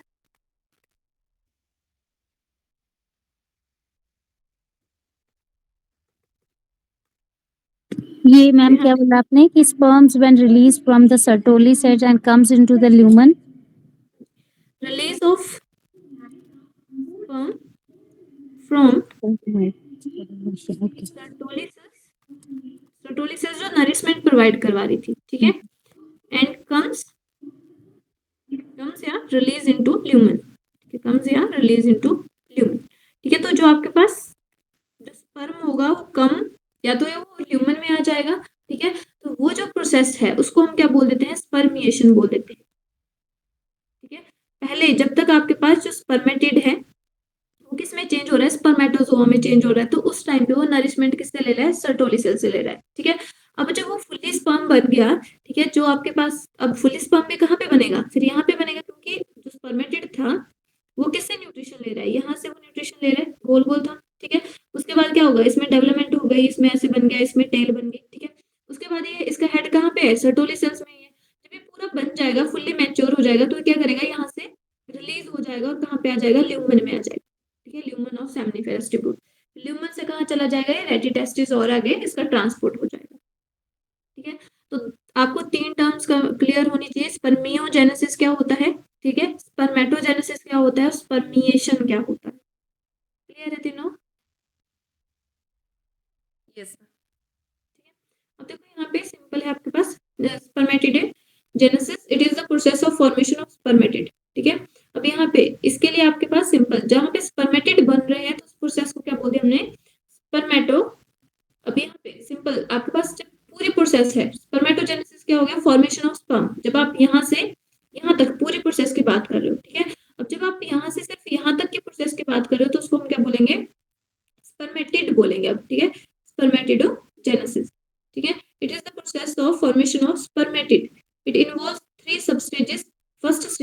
फर्स्ट स्टेज में मैंने क्या बोला, मल्टीप्लिकेटिव फेज बोल देते हैं इसको, क्यों, क्योंकि यहाँ पे क्या हो रही है, मल्टीप्लिकेशन हो रही है, तो मतलब यहाँ पे सिंपल क्या होगी, माइटोसिस होगी, ठीक है, सेल का नंबर वही रहेगा, तो इसके लिए क्या बोल दिया, इसको मल्टीप्लिकेटिव फेज बोल दिया। उसके बाद है ग्रोथ फेज, तो ग्रोथ फेज में क्या होगा, आपके पास जो स्पर्मेटोगोनियल सेल्स होंगे वो ग्रो करेंगे साइज में, ठीक है, साइटोप्लाज्म में, और रेडी हो जाएंगे मैच्योरेशन के लिए। Now spermatogonial cells are called the primary spermatocytes, और इन स्पर्मेटोगोनियल को क्या बोलेंगे, प्राइमरी स्पर्मेटोसाइट। मैच्योरेशन फेज में क्या होगा आपके पास, जो आपके पास प्राइमरी स्पर्मेटोसाइट हैं उनमें क्या होगी, मियोसिस 1 होगी और मियोसिस 2 होगी, ठीक है। अब जो मेरे पास सेकेंडरी प्राइमरी स्पर्मेटोसाइट है उनमें क्या हुई, मियोसिस 1 हुई, किसमें चेंज हो गया, सेकेंडरी स्पर्मेटोसाइट में चेंज हो गया। अब जो सिंपल है, the diploid primary spermatocyte undergo the first meiosis resulting in the formation of 2 haploid cells called the secondary spermatocyte. This latter undergo second meiotic division to produce the 4 haploid spermatid, ठीक है। और उसके बाद क्या होगा, meiosis 2 हो गया और आपके पास ये आ गए 4 हैप्लॉइड स्पर्मेटिड आ गए, ठीक है। अब आपके पास है नेक्स्ट प्रोसेस जिसको हमने क्या बोला, अब पूरी प्रोसेस को देखो, यहाँ से लेके अगर यहाँ तक बात हो रही है तो इसको हम बोलेंगे स्पर्मेटोजेनेसिस, ठीक है। अगर सिर्फ यहाँ पे स्पर्मेटिड तक ही बात हो रही है तो इसको हम क्या बोल देंगे, स्पर्मेटोजेनेसिस, स्पर्मेटिडोजेनेसिस।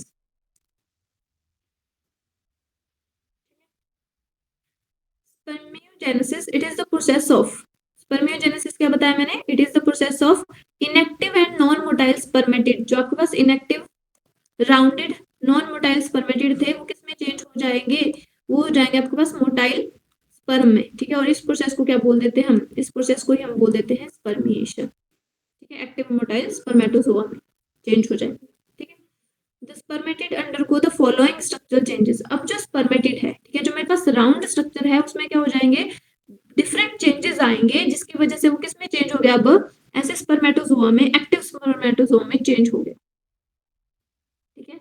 तो उन चेंजेस की बात कर लेते हैं, ठीक है।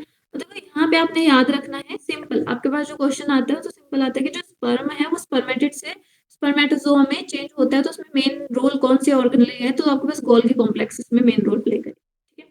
फर्स्ट है हमारे पास the small vesicle of Golgi complex fuse to form a large cup like acrosome anterior to the nucleus, ठीक है। तो सिंपल क्या है, आपके पास जो गोल्गी कॉम्प्लेक्स होगा, जो गोल्गी कॉम्प्लेक्स का वेसिकल है, अब हमें एक चीज पता है, जो गोल्गी कॉम्प्लेक्स होती क्या करती है, पैकेजिंग ऑफ प्रोटीन्स, पैकेजिंग करती है। और पैकेजिंग किसके फॉर्म में करती है, वेसिकल्स के फॉर्म में करती है, ठीक है। अब बेसिकली क्या होगा, ये जो हेड है, मतलब ये सिंपल आपके पास ये स्ट्रक्चर था, राउंडेड स्ट्रक्चर था, ठीक है। अब इस राउंडेड स्ट्रक्चर में क्या था, न्यूक्लियस था। अब इस न्यूक्लियस में क्या होगा, यहाँ पे जो गोल्गी कॉम्प्लेक्स की जो एक वेसिकल है वो इसके साथ फ्यूज कर जाएगी ऐसे, तो ऐसा स्ट्रक्चर बना देगी ये थोड़ा सा, ठीक है। The digital centriole elongate to form a tail, ठीक है। और जो डिजिटल सेंट्रियोल, हम अब सिंपल देखो यहाँ इसको ऐसे इमेजिन करना चलना है कि मेरे पास ये जो स्पर्मेटिड है वो एक सेल है, तो सेल में क्या होता है, न्यूक्लियस होता है, सेल ऑर्गेनेल्स होंगी, ठीक है। यहाँ पे सेंट्रियोल होगा, यहाँ पे भी सेंट्रियोल होगा, ठीक है। तो डिजिटल सेंट्रियोल किसमें इलोंगेट हो जाएगा, यहाँ पे वो टेल बनाने लग जाएगा। और ये जो स्ट्रक्चर है पूरा, वो पहले जो राउंडेड स्ट्रक्चर था वो धीरे धीरे अब न्यूक्लियस के आगे क्या फ्यूज हो गया, जब न्यूक्लियस के आगे से वेसिकल फ्यूज हो गई, ठीक है। और जो डिजिटल है वो किसमें चेंज होने लग गया, टेल में चेंज होने लग गया, तो इसका साइटोप्लाज्म अब कम होने लग गया, इसका जो साइटोप्लाज्म है अब इसमें कंस्ट्रिक्टिव होने लग गया, इसमें इसी एरिया में, ठीक है। तो इलोंगेटेड स्ट्रक्चर, जो राउंडेड स्ट्रक्चर था अब किसमें चेंज होने लग गया, वो इलोंगेटेड, ऐसे इलोंगेटेड स्ट्रक्चर में चेंज होने लग गया, ठीक है। The digital centriole elongate to form a tail, ठीक है। The mitochondria form a large mass at the neck region, ठीक है। और सारे जो माइटोकॉन्ड्रिया होंगे वो कहाँ पे अरेंज हो जाएंगे, तो मतलब ऐसा स्ट्रक्चर बन गया, ऐसे आगे हेड है, ठीक है, इसके अंदर न्यूक्लियस है, इसके आगे क्या हुआ, जो आपके पास वेसिकल थी, किसकी वेसिकल थी, गोल्गी कॉम्प्लेक्स की वेसिकल थी, वो फ्यूज हो गई, ठीक है। अब यहाँ पे हेड है तो यहाँ पे न्यूक्लियस होगा, ठीक है। अब यहाँ पे जो माइटोकॉन्ड्रिया है, यहाँ पे मेरे पास डिजिटल सेंट्रियोल है, और डिजिटल सेंट्रियोल क्या बनाने लग गया, ऐसे टेल की फॉर्मेशन करने लग गया, तो यहाँ से मेरे पास डिजिटल सेंट्रियोल ने टेल बना दिया। अब जो मिडिल पीस है उसमें क्या बन गया, ऐसे मेरे पास अरेंजमेंट हो गई, किसकी, माइटोकॉन्ड्रिया अरेंज हो गया ऐसे, ठीक है। तो न्यूक्लियस बिकम इलोंगेटेड, और जो न्यूक्लियस था पहले किस फॉर्म में था, राउंडेड फॉर्म में था, अब वो भी क्या हो गया, ऐसे इलोंगेट हो गया, ठीक है। And form a spherical shape, ठीक है। इलोंगेशन के बाद क्या बना देगा, वो स्फेरिकल शेप बना देगा। समझ आ गया कैसे हुआ, यस मैम। ये माइटोकॉन्ड्रिया नेक वाले रीजन में प्रेजेंट होगा मैम, ये हेड वाले, देखो यहाँ पे ये रीजन को हम बोलते हैं हेड रीजन, ठीक है, और इसको हम बोलते हैं middle piece. Neck and tail, तो माइटोकॉन्ड्रिया कहाँ पे होता है, मिडल पीस में, और इसको हम बोलते हैं टेल, और इन दोनों के बीच में जो रीजन है इसको हम बोलते हैं नेक, ठीक है। तो नेक में क्या प्रेजेंट होता है, नेक में आपने एक चीज याद रखनी है, नेक में प्रेजेंट होता है यहाँ पे सेंट्रियोल, ठीक है। और इस सेंट्रियोल में कौन सी अरेंजमेंट होती है, 9+0 अरेंजमेंट होती है, ठीक है। और टेल क्या आपके पास, फ्लैजिला, ठीक है, टेल क्या है आपके पास, फ्लैजिला ही है, ठीक है, जो मूवमेंट में हेल्प करेगा। और इसमें कौन सी अरेंजमेंट होगी, 9+2 अरेंजमेंट। 2। एक मैम वो एक्रोसोम वाला, acrosome is present at the tip of the head. हाँ, मैंने आपको एक चीज बताई कि जो आपके पास न्यूक्लियस है, स्टार्टिंग लाइन, जो small vesicle of Golgi complex fuse to form a large cup like acrosome anterior to the nucleus. Nucleus के आगे ये जो मैंने येलो कलर में बनाया है ना, ये क्या है, एक्रोसोम दिखा रहे हैं इधर, ठीक है। अब एक्रोसोम मैंने क्या बोला, गोल्गी कॉम्प्लेक्स की वेसिकल है, तो मतलब इसमें क्या होगा, मैंने क्या बोला, जो गोल्गी कॉम्प्लेक्स है वो क्या करता है, मटेरियल को पैक करता है, ठीक है। तो गोल्गी कॉम्प्लेक्स, देखो गोल्गी कॉम्प्लेक्स से हमने एक चीज पढ़ी थी, किस फॉर्म में करेगा ये, वेसिकल की फॉर्म में मटेरियल को पैकेजिंग करता है, मटेरियल की modification and packaging of material in the form of vesicles, ठीक है। जैसे हमने एक वेसिकल का एग्जांपल पढ़ा था, लाइसोसोम पढ़ा था, ठीक है। यस जो मैम। लाइसोसोम होता है उसमें क्या होता है, हाइड्रोलिटिक एंजाइम होते हैं, ठीक है, एंजाइम होते हैं। वैसे ही आपके पास जो गोल्गी कॉम्प्लेक्स है उसकी जो एक वेसिकल है वो क्या बना देगी, न्यूक्लियस के आगे फ्यूज हो जाएगी। न्यूक्लियस है मान लो ये, ठीक है, इसके आगे ऊपर वाली साइड पे क्या हो जाएगी, एंटीरियर पोर्शन पे फ्यूज हो जाएगी। अभी ये जो स्ट्रक्चर बना है इसको हम क्या बोल देंगे, ये हो जाएगा हमारे पास एक्रोसोम।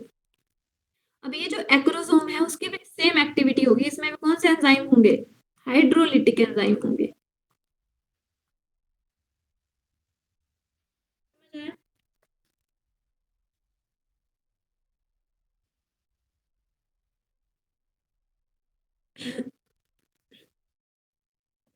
क्लियर है, यस मैम। Yes. ठीक है। तो यहाँ पे मैं आपको एंजाइम का नाम लिखवा देती हूँ, ठीक है। तो यहाँ पे जो आपके पास एंजाइम होता है, ठीक है, उसको हम बोलते हैं हाइलोयूरोनाइडेज, हाइलोयूरोनाइडेज, ये एंजाइम होता है। इसमें आपको मेन चीज बस दो चीजें याद रखनी है कि जो गोल्गी कॉम्प्लेक्स है उसका जो मेन रोल होता है वो स्पर्मेटिड से जो स्पर्म है आपके पास उसको फॉर्म करने में किसका रोल होता है, गोल्गी कॉम्प्लेक्स का रोल होता है, ठीक है। उसके जो गोल्गी कॉम्प्लेक्स होती है फ्यूज करके एंटीरियर न्यूक्लियस के एंटीरियर रीजन पे फ्यूज करके क्या बनाती है, एक्रोसोम। और जो एक्रोसोम है उसमें क्या होते हैं, हाइड्रोलिटिक एंजाइम। अब जब क्या होगा, फर्टिलाइजेशन होगी तो उस टाइम पे जो एग सेल है उसको पेनिट्रेट करने में कौन हेल्प करेगा, एक्रोसोम। क्यों, क्योंकि इसके पास क्या है, हाइड्रोलिटिक एंजाइम। तो ये जो आपके पास कवरिंग होगी उसको ब्रेक करने में हेल्प करेगा, ठीक है। और इसमें एक और एंजाइम होता है जिसको हम बोलते हैं एक्रोसिन। अब ये जो एक्रोसिन होता है ना वो किसको ब्रेक करता है, एंजाइम। देखो यहाँ पे जो एक्रोसिन है वो क्या है, एक एंजाइम है और ये ब्रेक करेगा प्रोटीन को, ठीक है, प्रोटीन इन जोना पेलुसुडा, ठीक है। आगे हम पढ़ेंगे जो जोना पेलुसुडा है वो किसकी, जो एग है उसकी कवरिंग है, ठीक है, तो उसको ब्रेक करने का काम करेगा, ठीक है। Glycoprotein layer surrounding the zona pellucida क्या है आपके पास, ग्लाइकोप्रोटीन लेयर है, ठीक है, जो किसको सराउंड कर रही है, surround the egg, surrounded egg, ठीक है, जो किसको सराउंड करती है, एग को सराउंड करती है, तो उसको ब्रेक करने में हेल्प करेगा। और वहीं पे आपके पास जो हाइलोयूरोनाइडेज है वो क्या करेगा, हाइलोरिक एसिड डिग्रेड करेगा, ये किसको, हाइलोयूरेनिक एसिड को, ठीक है, यूरोनिक एसिड को, ठीक है। जो किसका कंपोनेंट होता है, ये बेसिकली जो आपके पास कॉम्प्लेक्स ऑफर्स होता है, ठीक है। सिंपल आपने याद रखना है कि ये एग का कंपोनेंट होता है जिसको ब्रेक करने में हेल्प करता है बेसिकली, ठीक है।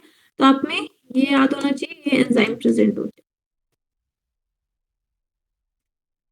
ठीक है। अब यहाँ पे अगर हार्मोनल कंट्रोल की बात करें तो अब आपको पता है हार्मोनल कंट्रोल कल भी मैंने आपको समझाया था। हाइपोथैलेमस, हाइपोथैलेमस क्या करेगा, पॉजिटिव सिग्नल देगा, किसको सिग्नल देगा, एंटीरियर पिट्यूटरी को, दो हार्मोन रिलीज करेगा, एफएसएच और एलएच, ठीक है। एफएसएच और एलएच, और जिसमें से जो एलएच है वो किसमें में हेल्प, किस पे एक्ट करेगा, लेडिक सेल पे, ठीक है। और इनको क्या बोलते हैं, इंटरस्टिशियल सेल। और वहां से एक आपके पास हार्मोन रिलीज करवाया देगा जिसको हम बोलते हैं टेस्टोस्टेरोन, ठीक है। अब ये जो टेस्टोस्टेरोन है वो किसमें हेल्प करेगा, स्पर्मेटोजेनेसिस में, देखो यहाँ पे बना हुआ है एरो, ठीक है।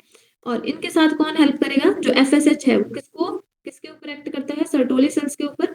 और वहां पे एक तो स्पर्मेटोजेनेसिस में हेल्प करवाता है, एक हार्मोन रिलीज करता है इनिबिन। इनिबिन क्या करता है, स्टॉप करने में हेल्प करता है। स्टॉप मतलब नेगेटिव फीडबैक देता है कि जब आपके पास हार्मोन की कंसंट्रेशन ज्यादा होगी तो वो नेगेटिव फीडबैक दे देगा किसको, एंटीरियर पिट्यूटरी को, और ये किसको दे देगी, हाइपोथैलेमस। क्लियर है,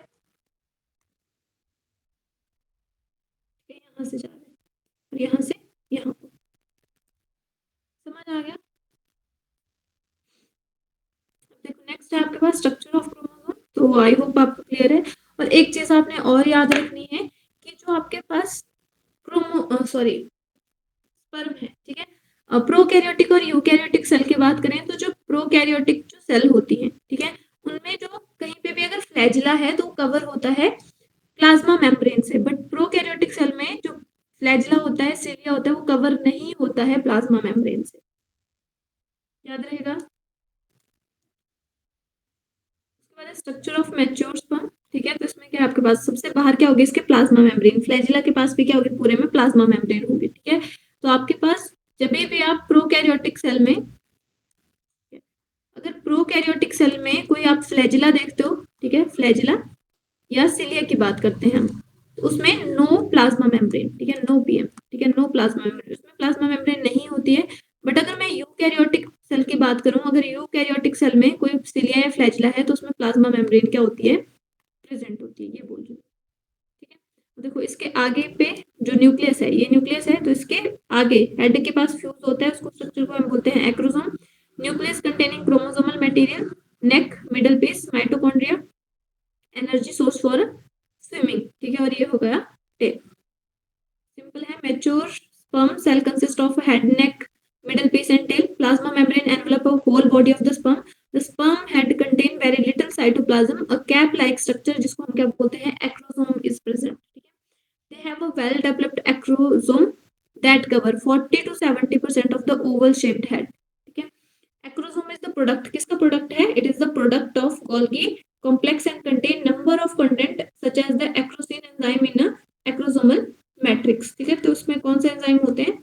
एक्रोसिन मैंने आपको लिखवा भी दिया ये, ठीक है। इसमें एक्रोसिन एंजाइम होता है। The middle piece is the central part, ठीक है, जिसमें क्या होता है, middle piece is the central part of the sperm cell between the head and tail, जो हेड और टेल के बीच में प्रेजेंट होता है।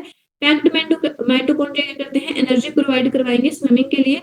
The sperm tail is thin elongated structure make up of 80% of entire length of the sperm, ठीक है। तो 80% जो इंटायर लेंथ होती है वो किसकी होती है, टेल की होती है, ठीक है। तो ये आपके पास स्ट्रक्चर है, तो ये आपके पास एक्रोसोम है, ये सारी चीजें,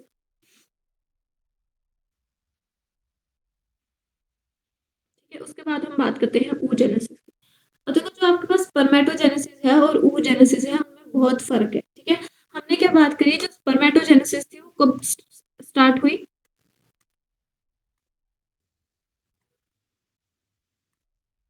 ठीक है। स्पर्मेटोजेनेसिस स्टार्ट होती है कब, प्यूबर्टी पे, ठीक है। वहीं पे अगर मैं oogenesis की बात करूं, ठीक है, oogenesis कब स्टार्ट हो जाती है, एम्ब्रियोनिक स्टेज में स्टार्ट हो जाती है, स्टार्ट एट एम्ब्रियोनिक स्टेज, ठीक है। अब सिंपल है, आपके पास जब आपके पास एम्ब्रियोनिक स्टेज, जब आपके पास जो गर्ल है, बेबी गर्ल है, वो मदर के वूम्ब में है, ठीक है, तो वहां पे उसके जो ओवरीज हैं उनमें क्या स्टार्ट हो जाएगी, उसकी जो ओवरी है, ठीक है, ये मान लो उसकी ओवरी है, ठीक है। तो यहाँ पे स्टार्ट हो जाएगी प्रोसेस, ठीक है। उसको हम क्या बोलते हैं, oogenesis। oogenesis क्या हो गया, फॉर्मेशन ऑफ ओवा, ठीक है, फॉर्मेशन या प्रोडक्शन ऑफ ओवा, ठीक है, ओवा, ओवम या एग कुछ भी बोल सकते हो, ठीक है। तो उसको हम क्या बोल देते हैं, oogenesis बोल देते हैं, ठीक है। तो यहाँ पे मैंने क्या बोला कि जो oogenesis है वो कब स्टार्ट होगी, ड्यूरिंग एम्ब्रियोनिक स्टेज ही स्टार्ट होगी आपके पास, ठीक है। तो यहाँ पे आपके पास जो ओवरी की जो बाहर की लेयर है उसको हम क्या बोल देते हैं, जर्मिनल एपिथेलियम, एपिथेलियम की बनी होती है, तो मैं थोड़ा सा ही बना रही हूँ इसको, ठीक है। तो बाहर की लेयर को हम क्या बोलते हैं, इसको हम बोलते हैं जर्मिनल एपिथेलियम, ठीक है। अब इसमें भी क्या होता है, इसमें भी ऐसे सॉरी, तो यहाँ पे आपके पास क्या होता है, इसमें भी ऐसे सेल्स होते हैं, ठीक है, ओवरी के अंदर सेल्स होते हैं जिनको हम क्या बोलते हैं, जैसे वहां पे हमने क्या बोला स्पर्मेटोगोनियल सेल्स, तो यहाँ पे भी कैसे हो जाएंगे, oogoनियल सेल। अभी जो oogoनियल सेल्स हैं, ठीक है, एक को मैं क्या बोल दूंगी, oogoनियम, ठीक है। अभी जो oogoनियम है उनमें क्या स्टार्ट हो जाएगी, इनमें स्टार्ट होगी माइटोसिस, ठीक है। माइटोसिस क्या है, आपके पास इक्वेशनल डिवीजन है, ठीक है। अब यहाँ पे अगर इक्वेशनल डिवीजन हो रहा है, और ये डिवीजन क्यों होता है, मल्टीप्लीकेशन के लिए, ठीक है। यहाँ पे जो oogoनियम है उनका नंबर क्या करें, इंक्रीज हो, ठीक है, इसलिए क्या हो गया यहाँ पे, मल्टीप्लीकेशन, मल्टीप्लीकेशन, ठीक है। मल्टीप्लीकेशन के लिए कौन सी प्रोसेस होती है आपके पास, माइटोसिस, जिसमें क्या होता है, जो सेम सेल है उसका नंबर इंक्रीज किया जाता है, ठीक है। तो oogoनियम में क्या होगा, यहाँ पे जो आपके पास oogoनियम है उसमें क्या होगी, माइटोसिस होगी, इक्वेशनल डिवीजन होगा, जिसकी वजह से जो नंबर ऑफ oogonia है वो बहुत ज्यादा इंक्रीज हो जाएंगे, ठीक है। तो यहाँ पे मैंने एक एक दो ही बनाए थे, अब मैंने यहाँ पे बहुत ज्यादा बना दिए, ठीक है। तो यहाँ पे क्या हो गया, oogonia बन गए बहुत ज्यादा। इतनी बात समझ आई, ठीक है। तो मिलियंस ऑफ आपके पास क्या बन गए, जो मदर थी आपके पास, मदर सेल कौन सी थी, जो oogonia मदर सेल भी बोल सकते हैं इसको, oogonia बोल सकते हैं या मदर सेल, ठीक है। तो मदर सेल में क्या हुई, माइटोसिस हुई, माइटोसिस से क्या हुआ, बहुत सारे मिलियंस ऑफ सेल्स बन गए, ठीक है। अब यहाँ पे जो आपके पास सेल्स बनेंगे, ठीक है, मान लो मैंने क्या बोला, सिंपल, ये मेरे पास क्या है, oogonia है, ठीक है, oogonia है। अब oogonia में मैंने क्या करवा दिया, ठीक है, oogonia में एम्ब्रियोनिक स्टेज में oogonia में हो गई माइटोसिस, हाँ जी, ठीक है। अब जब माइटोसिस हो गई तो उसके बाद हमें पता है माइटोसिस से क्या होता है, जो नंबर ऑफ सेल है वो इंक्रीज हो जाता है, ठीक है। अब माइटोसिस से मेरे पास जो सेल बनेगा वो कैसा बनेगा, डिप्लॉइड बनेगा, और इसको मैं क्या बोल दूंगी, प्राइमरी oocyte। इतनी बात समझ आई, ठीक है। अब जो मेरे पास प्राइमरी oocyte है वहां पे, अब प्राइमरी oocyte में क्या होता है, बेसिकली जो प्राइमरी oocyte है वो एंटर करता है कहाँ पे, ये जस्ट एंटर ही करता है मियोसिस में, ठीक है, मियोसिस 1 में ये जस्ट एंटर ही करता है, बट ये क्या हो जाता है, सस्पेंडेड हो जाता है और स्टॉप्ड हो जाता है, ठीक है, स्टॉप्ड। मियोसिस का जो फर्स्ट फेज है, stopped in prophase 1 of meiosis, ठीक है। तो आपके पास ये भी आता है कि कौन से फेज में स्टॉप होता है, तो हमने सेल साइकिल पढ़ा है, तो मियोसिस में जो फर्स्ट फेज है कौन सा है, प्रोफेज 1 है, उसमें क्या हो जाता है, अब जो मियोसिस 1 है वो स्टॉप हो जाएगी, स्टॉप, ठीक है। तो यहाँ पे आपके पास क्या हो गया, मियोसिस 1 स्टॉप हो गई, ठीक है। अभी यहाँ से लेके, ठीक है, अभी यहाँ पे मान लो होगी पार्टुरेशन, ठीक है। अब यहाँ से बेबी डेवलप हो रहा है, अब कुछ नहीं हो रहा है, ठीक है, यहाँ पे क्या हो गया, पार्टुरेशन हो गया मान, ठीक है। पार्टुरेशन मतलब delivery of the baby, delivery से लेके यहाँ पे आफ्टर प्यूबर्टी तक, ठीक है, यहाँ पे प्यूबर्टी है, ठीक है, इसके बीच में कुछ भी नहीं होगा, ठीक है। अब यहाँ पे क्या होगा, जो नंबर ऑफ oogonia है, जो मिलियंस ऑफ oogonia बने थे उनमें से आपके पास आधे से ज्यादा oogonia क्या हो जाएंगे, डाई कर जाएंगे, ठीक है, जिसको हम बोलते हैं एट्रेशिया, ठीक है, यहाँ पे लिख दिया मैंने, इसको हम बोलते हैं oogonia एट्रेशिया, ठीक है, एट्रेशिया मतलब डेथ, ठीक है, सिंपल है, डेथ ऑफ oogonia, ठीक है, या फिर प्राइमरी oocyte, ठीक है। तो यहाँ पे जो प्राइमरी oocyte है उनकी क्या हो जाएगी, डेथ हो जाएगी। पहले आपके पास मिलियंस ऑफ प्राइमरी oocytes बनेंगे, बट प्यूबर्टी तक पहुंचते पहुंचते कितने रह जाएंगे, 60,000 to 80,000, समझ बात है?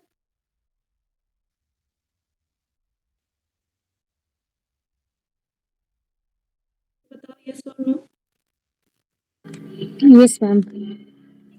अब यहाँ पे क्या होगा, जो यहाँ पे जब आपके पास प्यूबर्टी पे पहुंच जाएगा, गर्ल जब प्यूबर्टी पे पहुंच जाएगी तो मेरे पास ये जो प्राइमरी oocyte था, ठीक है, ये मैं आपको सिंपल समझा रही हूँ, ठीक है। अब ये जो प्राइमरी oocyte था, ठीक है, अब इसमें क्या था, डिप्लॉयड नंबर था, अब इसमें क्या होगी, मियोसिस जो सस्पेंड हुई थी अब क्या हो जाएगी, वो मियोसिस हो जाएगी प्यूबर्टी की एज में, और यहाँ पे मियोसिस से दो सेल्स बन जाएंगे, एक लार्ज सेल बनेगा और एक यहाँ पे एक स्मॉल सेल बनेगा, जिसको हम क्या बोलते हैं, पोलर बॉडी, ठीक है। और जो लार्ज बनेगा उसको हम क्या बोल देंगे, इसको हम बोलेंगे सेकेंडरी oocyte, ये आपको थोड़ा सा आइडिया लगा होगा, ठीक है, मियोसिस 1 में ऐसा हुआ। अब मैं आपको थोड़ा सा बताती हूँ, यहाँ पे अब ओवरी पे ध्यान देना है, ठीक है। मैंने क्या बोला, यहाँ पे ये क्या बन गया, oogonia से बन गया, मान लो मेरे पास ये बना दिया मैंने, oogonia से क्या बन गया मेरे पास, प्राइमरी oocyte, प्राइमरी oocyte, ठीक है। अब प्राइमरी oocyte मियोसिस 1 में एंटर ही कर रहा था, बट क्या हो गया, इसको स्टॉप कर दिया गया, ठीक है। और यहाँ पे अब पार्चुरेशन से लेके प्यूबर्टी तक यहाँ पे कुछ भी नहीं हो रहा है, ठीक है। अब ये जो प्राइमरी oocyte है, इसके बाहर ग्रेनुलोसा सेल्स की कवरिंग बनने लग जाएगी, ठीक है, ये ग्रेनुलोसा सेल से खुद को क्या करने लग जाएगा, प्रोटेक्ट करने लग जाएगा, ठीक है। तो ये मेरे पास क्या है, अंदर मेरे पास कौन सा oocyte है, अंदर मेरे पास प्राइमरी oocyte है, ठीक है, और प्राइमरी oocyte के बाद क्या है, ग्रेनुलोसा सेल्स, ग्रेनुलोसा सेल्स, ठीक है। और ये मेरे पास जो पूरा स्ट्रक्चर बना, इसको मैं बोलूंगी प्राइमरी फॉलिकल, ठीक है। अभी जो प्राइमरी फॉलिकल था वो किस में चेंज हो जाएगा, सेकेंडरी फॉलिकल, ठीक है। अब सेकेंडरी फॉलिकल में क्या होगा, अंदर क्या है, प्राइमरी ओसाइट है, ठीक है। इसके बाहर जो ग्रेनुलोजा सेल्स की लेयर थी, पहले वो एक थी, अब मल्टीपल लेयर हो जाएंगी, ठीक है, एक से ज्यादा लेयर हो जाएंगी किसकी, ग्रेनुलोजा सेल्स, ठीक है। इसको मैं क्या बोल दूंगी, इसको मैं बोल दूंगी सेकेंडरी फॉलिकल, समझ आया, ठीक है। इसके बाद इसको मैं थोड़ा बड़ा बनाती हूँ, यहाँ पे ओवरी है ये, ओवरी के अंदर ये सारी चीजें हो रही हैं, ठीक है। और जो सेकेंडरी ये फॉलिकल है, हाँ जी ये मैम बोलो। ग्रैन्युलोसा की लेयर्स होगी, मल्टी लेयर्ड हो जाएगी वो। हाँ जी, ये मल्टी लेयर्ड हो जाएंगी ग्रेनुलोजा सेल्स, समझ आई बात, ठीक है। अब इसके बाद क्या होगा, मेरे पास जो यहाँ पे प्राइमरी ओसाइट है, बट अंदर आपने याद रखनी है कौन सा ओसाइट है, हमेशा प्राइमरी ओसाइट ही है, ठीक है। अब जो आपके पास ग्रेनुलोजा सेल्स थी वो क्या हो जाएंगे ऐसे, उनकी जो कवरिंग है वो अलग अलग बन जाएगी, ठीक है। और यहाँ पे जो टर्शियरी फॉलिकल है, ठीक है, जो टर्शियरी फॉलिकल मेरे पास बनेगा, यहाँ पे क्या था मेरे पास, प्राइमरी ओसाइट था, ठीक है। अब इस प्राइमरी ओसाइट में क्या हो जाएगी, यहाँ पे मियोसिस 1 कंप्लीट हो जाएगी, ठीक है। मियोसिस 1 कंप्लीट होगी तो किस में चेंज हो जाएगा, ये सेकेंडरी ओसाइट में चेंज हो जाएगा, ठीक है। किस में हो रहा है, ये टर्शियरी फॉलिकल में। और यहाँ पे क्या हो जाएगा, ऐसे कैविटी बन जाएगी, फ्लूइड फिल्ड कैविटी, जिसको हम बोलते हैं एंट्रम, तो एंट्रम बन जाएगी। साथ में जो आपके पास ग्रेनुलोजा लेयर्स थी वो क्या हो जाएगी, अब ऐसे अंदर एक अंदर हो जाएगी, ठीक है, जिसको हम थीका बोलेंगे, अब थीका इंटरना और थीका एक्सटर्ना में डिफरेंशिएट हो जाएगी। ये मैम अब यहाँ पे जब टर्शरी बन रहा है तो मियोसिस हो रही है। हाँ, टर्शियरी फॉलिकल में अब क्या होगी, मियोसिस होगी, ठीक है। प्राइमरी ओसाइट में मियोसिस होगी। अब जो टर्शियरी फॉलिकल है, ये कौन सा फॉलिकल है मेरे पास, टर्शियरी फॉलिकल। अब ये किस में चेंज हो जाएगा, अब ये चेंज हो जाएगा मैच्योर ग्राफियन फॉलिकल में, ठीक है। तो जो ग्राफियन फॉलिकल है, ठीक है, तो उसमें चेंज हो जाएगा। अब मुझे क्या पता है, जो मेरा ग्राफियन फॉलिकल है या मैच्योर ग्राफियन फॉलिकल है, उसमें क्या है, ऐसे, ठीक है। मान लो ये मेरे पास मैच्योर ग्राफियन फॉलिकल है, तो उसमें कौन सा ओसाइट होगा, सेकेंडरी ओसाइट। प्राइम अब सेकेंडरी आ जाएगा। हाँ, टर्शियरी फॉलिकल में जब आपके पास मियोसिस 1 हो गई तो आपके पास क्या कौन सा आ जाएगा, यहाँ पे मियोसिस 1 हो गई, मियोसिस 1 से आपके पास क्या आ जाएगा, अब सेकेंडरी ओसाइट बन जाएगा, ये बताया मैंने, ठीक है। तो ये चीज आपने याद रखनी है। तो कई बार आपसे ये क्वेश्चन पूछ लिया जाता है, जो ग्राफियन फॉलिकल होता है उसमें कौन सा ओसाइट होता है, प्राइमरी की सेकेंडरी, तो उसमें कौन सा होता है, सेकेंडरी होता है। और जो टर्शियरी फॉलिकल है उसमें, और वहां पे आपके पास मियोसिस 1 कहाँ पे होती है, तो वो टर्शियरी फॉलिकल में मियोसिस 1 होगी आपके पास, समझ में आता है। तो यहाँ पे आपके पास सेल्स हैं। अब ये जो आपके पास एग सेल है, इसके बाहर एक कवरिंग लग जाती है, नॉन सेलुलर कवरिंग, जिसको हम बोलते हैं जोना पेलुसुडा, जोना पेलू पेलुसिडा, ठीक है। अभी जो आपके पास जोना पेलुसिडा है,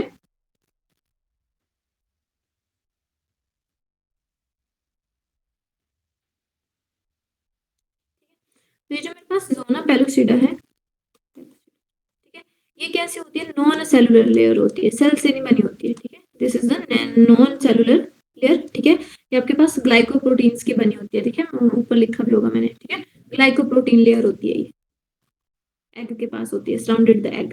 किसको सराउंड कर रही है, ये सेकेंडरी ओसाइट को सराउंड कर रही है। कौन सराउंड कर रही है, जोना पेलुसुडा। और जोना पेलुसुडा के अंदर क्या प्रेजेंट है, सेकेंडरी ओसाइट प्रेजेंट है, ये छोटा सा, ये जो मैंने येलो कलर में बनाया, जो सेकेंडरी ओसाइट है उसके बाहर जोना पेलुसुडा है, और उसके बाद क्या है, ऐसे कैविटी है, और यहाँ पे एक ऐसे सेल्स हैं पूरे में, ठीक है। अब क्या होगा आपके पास, जब जोना पेलुसुडा रप्चर हो जाएगा, मैं सॉरी, ये मेरे पास क्या बन गया, ये पूरा जो स्ट्रक्चर है इसको मैं क्या बोलूंगी, mature Graafian follicle, mature Graafian follicle, ठीक है। अब जब मैच्योर ग्राफियन फॉलिकल क्या होगा, रप्चर होगा, ठीक है, तो किसको रिलीज करेगा, सेकेंडरी ओसाइट को रिलीज करेगा, ठीक है। इसको हम अभी ओवम या एग नहीं बोलेंगे, ठीक है, ये हमारे पास सेकेंडरी ओसाइट ही रहेगा। इतनी बात समझ आई, यस और नो। Yes, ma'am. इसको मैं आगे यहाँ पे एक्सप्लेन कर रही हूँ, ठीक है। तो यहाँ पे आपके पास ये हुआ, मेरे पास जो ग्राफियन फॉलिकल था, ठीक है, यहाँ पे मैच्योर ग्राफियन फॉलिकल। अब ये जो मैच्योर ग्राफियन फॉलिकल था, इसमें क्या था, सेकेंडरी oocyte था। तब जो भी ये रप्चर हो गया तो इसने क्या रिलीज कर दिया, रिलीज करा किसको, सेकेंडरी oocyte को, ठीक है। और सेकेंडरी oocyte के बाहर कौन सी मेम्ब्रेन लगी है, जोना पेलुसिडा लगी है, ठीक है। इसके बाहर क्या है, ऐसे मेम्ब्रेन है जिसको हमने क्या बोला, नॉन सेलुलर मेम्ब्रेन, यह है जोना पेलुसिडा, पेलुसिडा, ठीक है। अब यहाँ पे जो मैच्योर ग्राफियन फॉलिकल है वो क्या हो गया, अब एम्प्टी ग्राफियन फॉलिकल में चेंज हो गया। क्यों बोला इसको एम्प्टी, क्योंकि यहाँ पे क्या है, इसका जो सेकेंडरी oocyte है वो क्या हो गया, बाहर निकल गया, ठीक है। रप्चर हो गया तो सेकेंडरी oocyte को इसने रिलीज कर दिया। Release of secondary oocyte from the Graafian follicle is known as a ovulation. इसको क्या बोल देते हैं हम, इसी प्रोसेस को हम बोल देंगे ओवुलेशन, ठीक है। तो जब आपके पास ग्राफियन फॉलिकल से जो आपका सेकेंडरी oocyte है वो रिलीज होता है तो उसको हम बोलते हैं ओवुलेशन।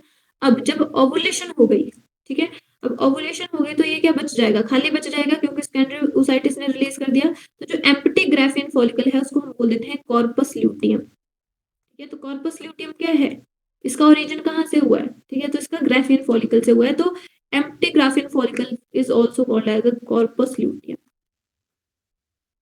ठीक है। ये क्या है आपके पास, एम्प्टी, जीएफ लिख दिया मैंने, ग्राफियन फॉलिकल, ठीक है। इसको हम बोलते हैं कॉर्पस ल्यूटियम। और मैंने आपको क्या बताया था, जो कॉर्पस ल्यूटियम है वो क्या करता है, ये यहाँ से एक हार्मोन सिक्रेट करेगा जिसको हम बोलेंगे प्रोजेस्टेरोन, ठीक है। और ये जो इसको हम बोलते हैं प्रेगनेंसी हार्मोन, ठीक है। और एक चीज आपने याद रखनी है, लाइफ साइकिल आपके पास, ओवुलेशन कौन से डे पे होती है, जो मेंस्ट्रुअल साइकिल है उसके 40th डे पे ओवुलेशन, ठीक है। और जो आपके पास ओवुलेशन होता है, मोस्ट फर्टाइल पीरियड कौन सा होता है, जो ओवुलेशन का टाइम होता है, that is the most fertile period. बताओ, इतना समझ आया,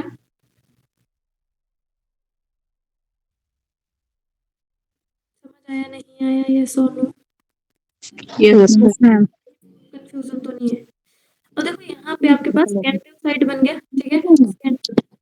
अब सेकेंडरी oocyte क्या हो जाएगा, रिलीज हो गया, ठीक है। उसके बाद जो मियोसिस 2 होगी, अब यहाँ पे मियोसिस 2 भी एक साथ पे नहीं होगी, ठीक है। यहाँ पे मियोसिस 2 भी क्या होती है, सस्पेंडेड रहती है, ठीक है। अब मियोसिस 2 कब होगी, जब आपके पास सेकेंडरी oocyte रिलीज हो गया। थोड़ा सा मैं ये बना रही हूँ आपके पास स्ट्रक्चर, आपको समझाने के लिए। ये ओवरी है, ठीक है, ये आपके पास ऐसे फिम्ब्रियाई है, ठीक है, ये एम्पुला है, ठीक है, ये आपके पास फैलोपियन ट्यूब है, ठीक है। तो यहाँ से हमने क्या कर दिया, यहाँ पे सेकेंडरी oocyte रिलीज हो गया, ठीक है। अब इस सेकेंडरी oocyte कहाँ पे चला गया, यहाँ पे, मतलब मेरे पास सेकेंडरी oocyte चला गया। अब ये जो सेकेंडरी oocyte है, ठीक है, अब जैसे ही यहाँ पे एम्पुला, ये कौन सा रीजन हो गया, मान लो ये आपके पास फैलोपियन ट्यूब का एम्पुला रीजन है। 3 रीजन बताए थे मैंने, इनफंडिबुलम, एम्पुला और इस्थमस, ठीक है। तो यहाँ पे जो आपके पास एम्पुलर रीजन है उसमें क्या होती है, फर्टिलाइजेशन होती है। तो यहाँ पे जैसे ही मेरे पास क्या है, ये मेरे पास क्या है, सेकेंडरी oocyte है, और यहाँ पे क्या आ गया, स्पर्म आ गया, ठीक है। अब जैसे स्पर्म आएगा तो क्या करेगा, वो अपना प्रो न्यूक्लियस इसमें डालेगा, ठीक है।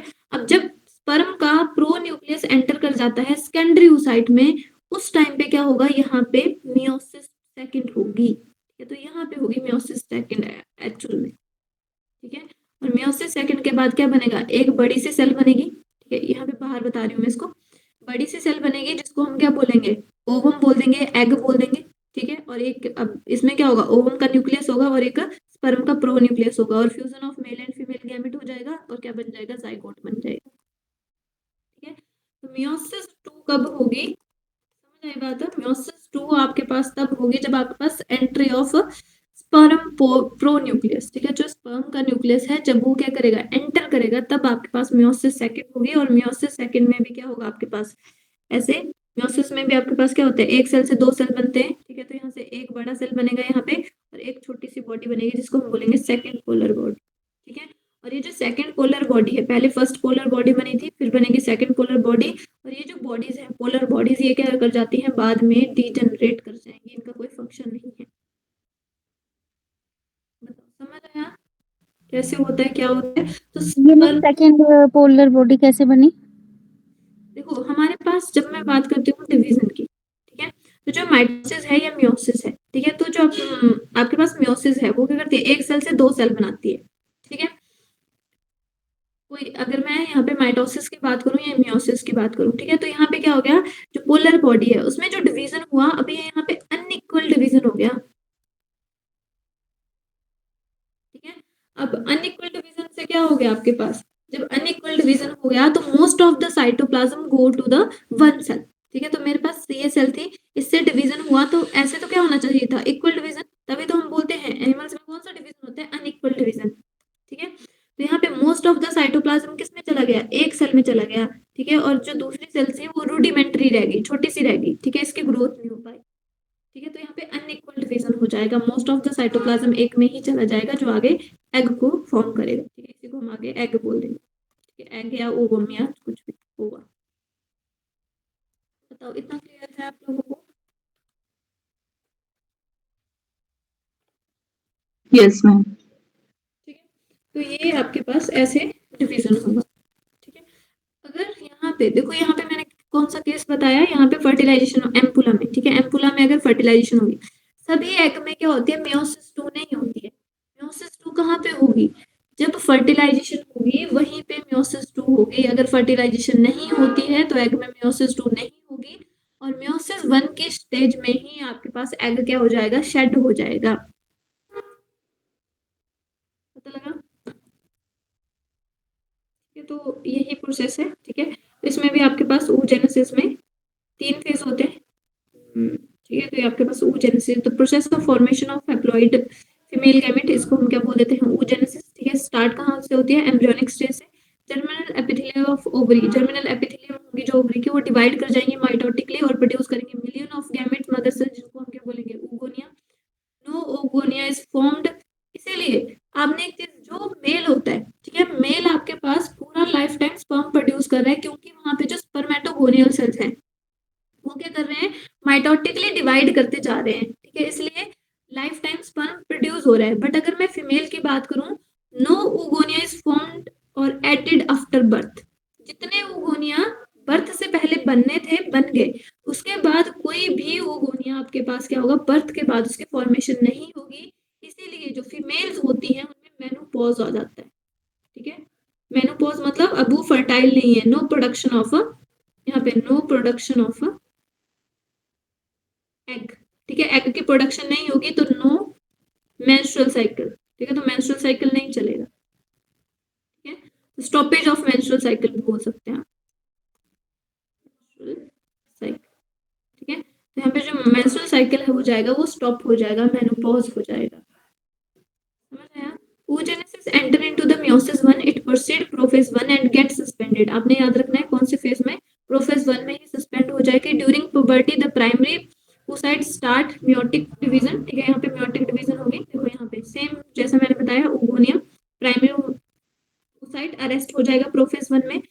देखो बिफोर बर्थ ये सारी चीजें होगी, उसके बाद चाइल्डहुड के टाइम पे ओवरी इनएक्टिव रहेगी, कब एक्टिव हो जाएगी, प्यूबर्टी पे, और मेनोपॉज पे फिर क्या हो जाएगी, इनएक्टिव हो जाएगी, ठीक है।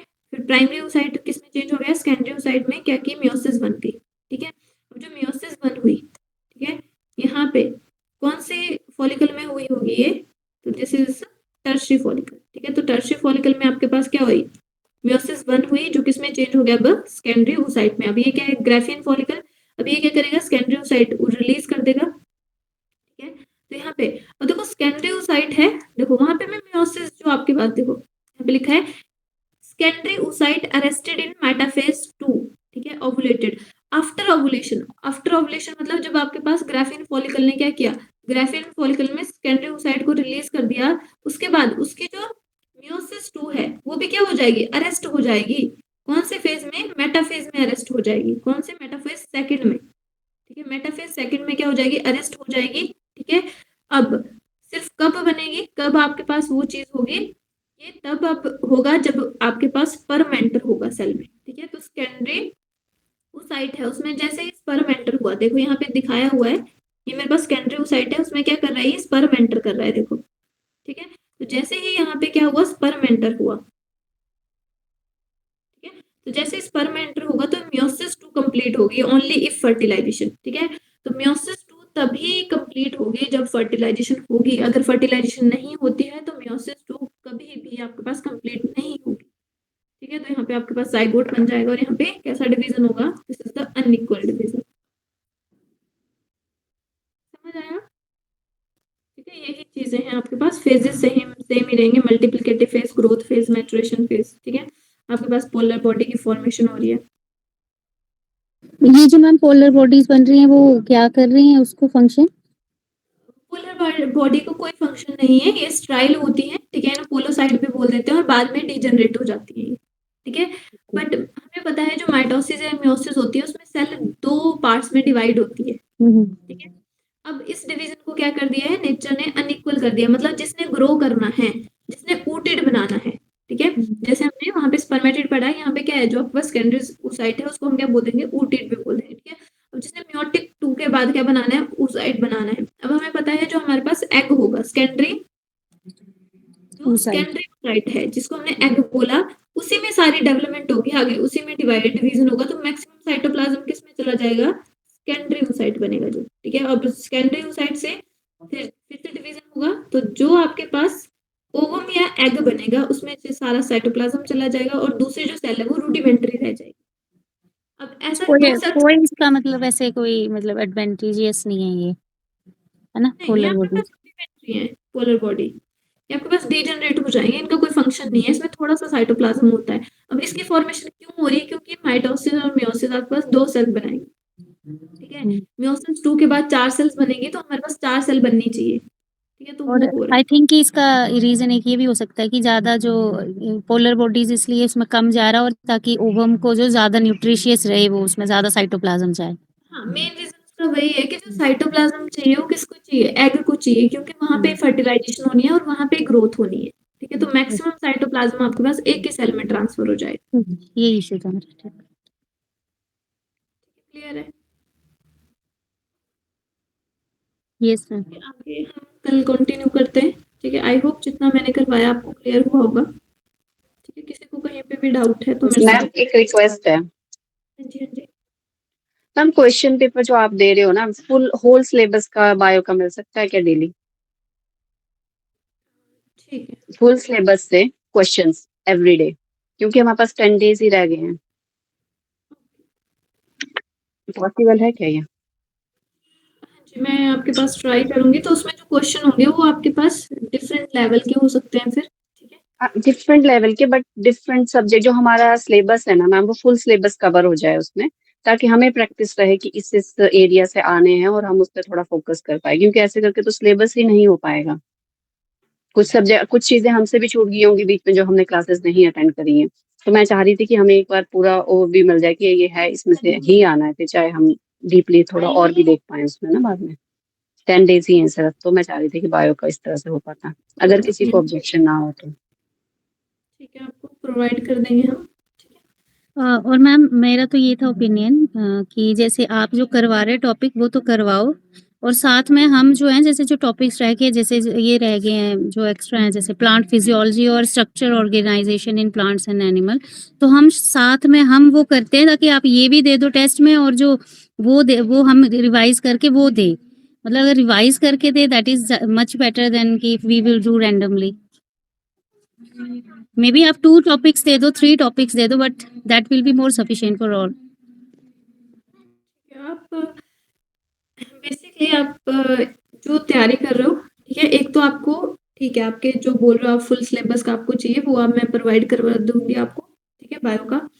और उसके अलावा आप डेली 2-2 3-3 टॉपिक्स आप मेंशन, जैसे आप ह्यूमन फिजियो से कर रहे हो या फिर कहीं से भी प्लांट फिजियो से कर रहे हो या फिर आप किंगडम से कर रहे हो, एनिमल किंगडम, प्लांट किंगडम, कहीं से भी कर रहे हो, तो आप एक सीरीज में उसको लेके चलो और डेली मेरे को आप मेंशन कर दो कि ये टॉपिक है।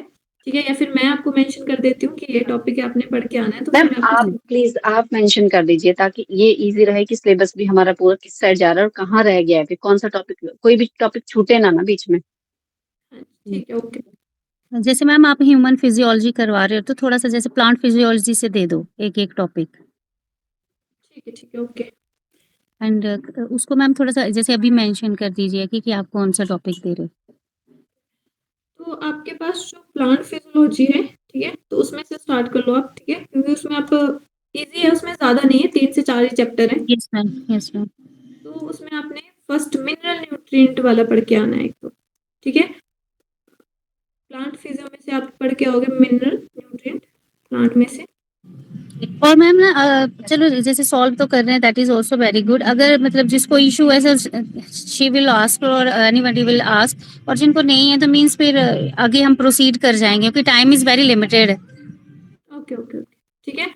और एनिमल फिजियो में से आपने लर्न करके आना है, ठीक है, सर्कुलेटरी सिस्टम, ठीक है। और साथ में जो हम पढ़ रहे हैं ये भी आपका तैयार होना चाहिए। Yes ma'am, that's good. आपको कल मैं आपके पास 3 असाइनमेंट्स भेज दूंगी, रिप्रोडक्शन वाले की भी आएगी आपके पास, प्लांट फिजियो की भी आएगी और एनिमल की भी आएगी, ठीक है। Okay, thank you, that's all for today.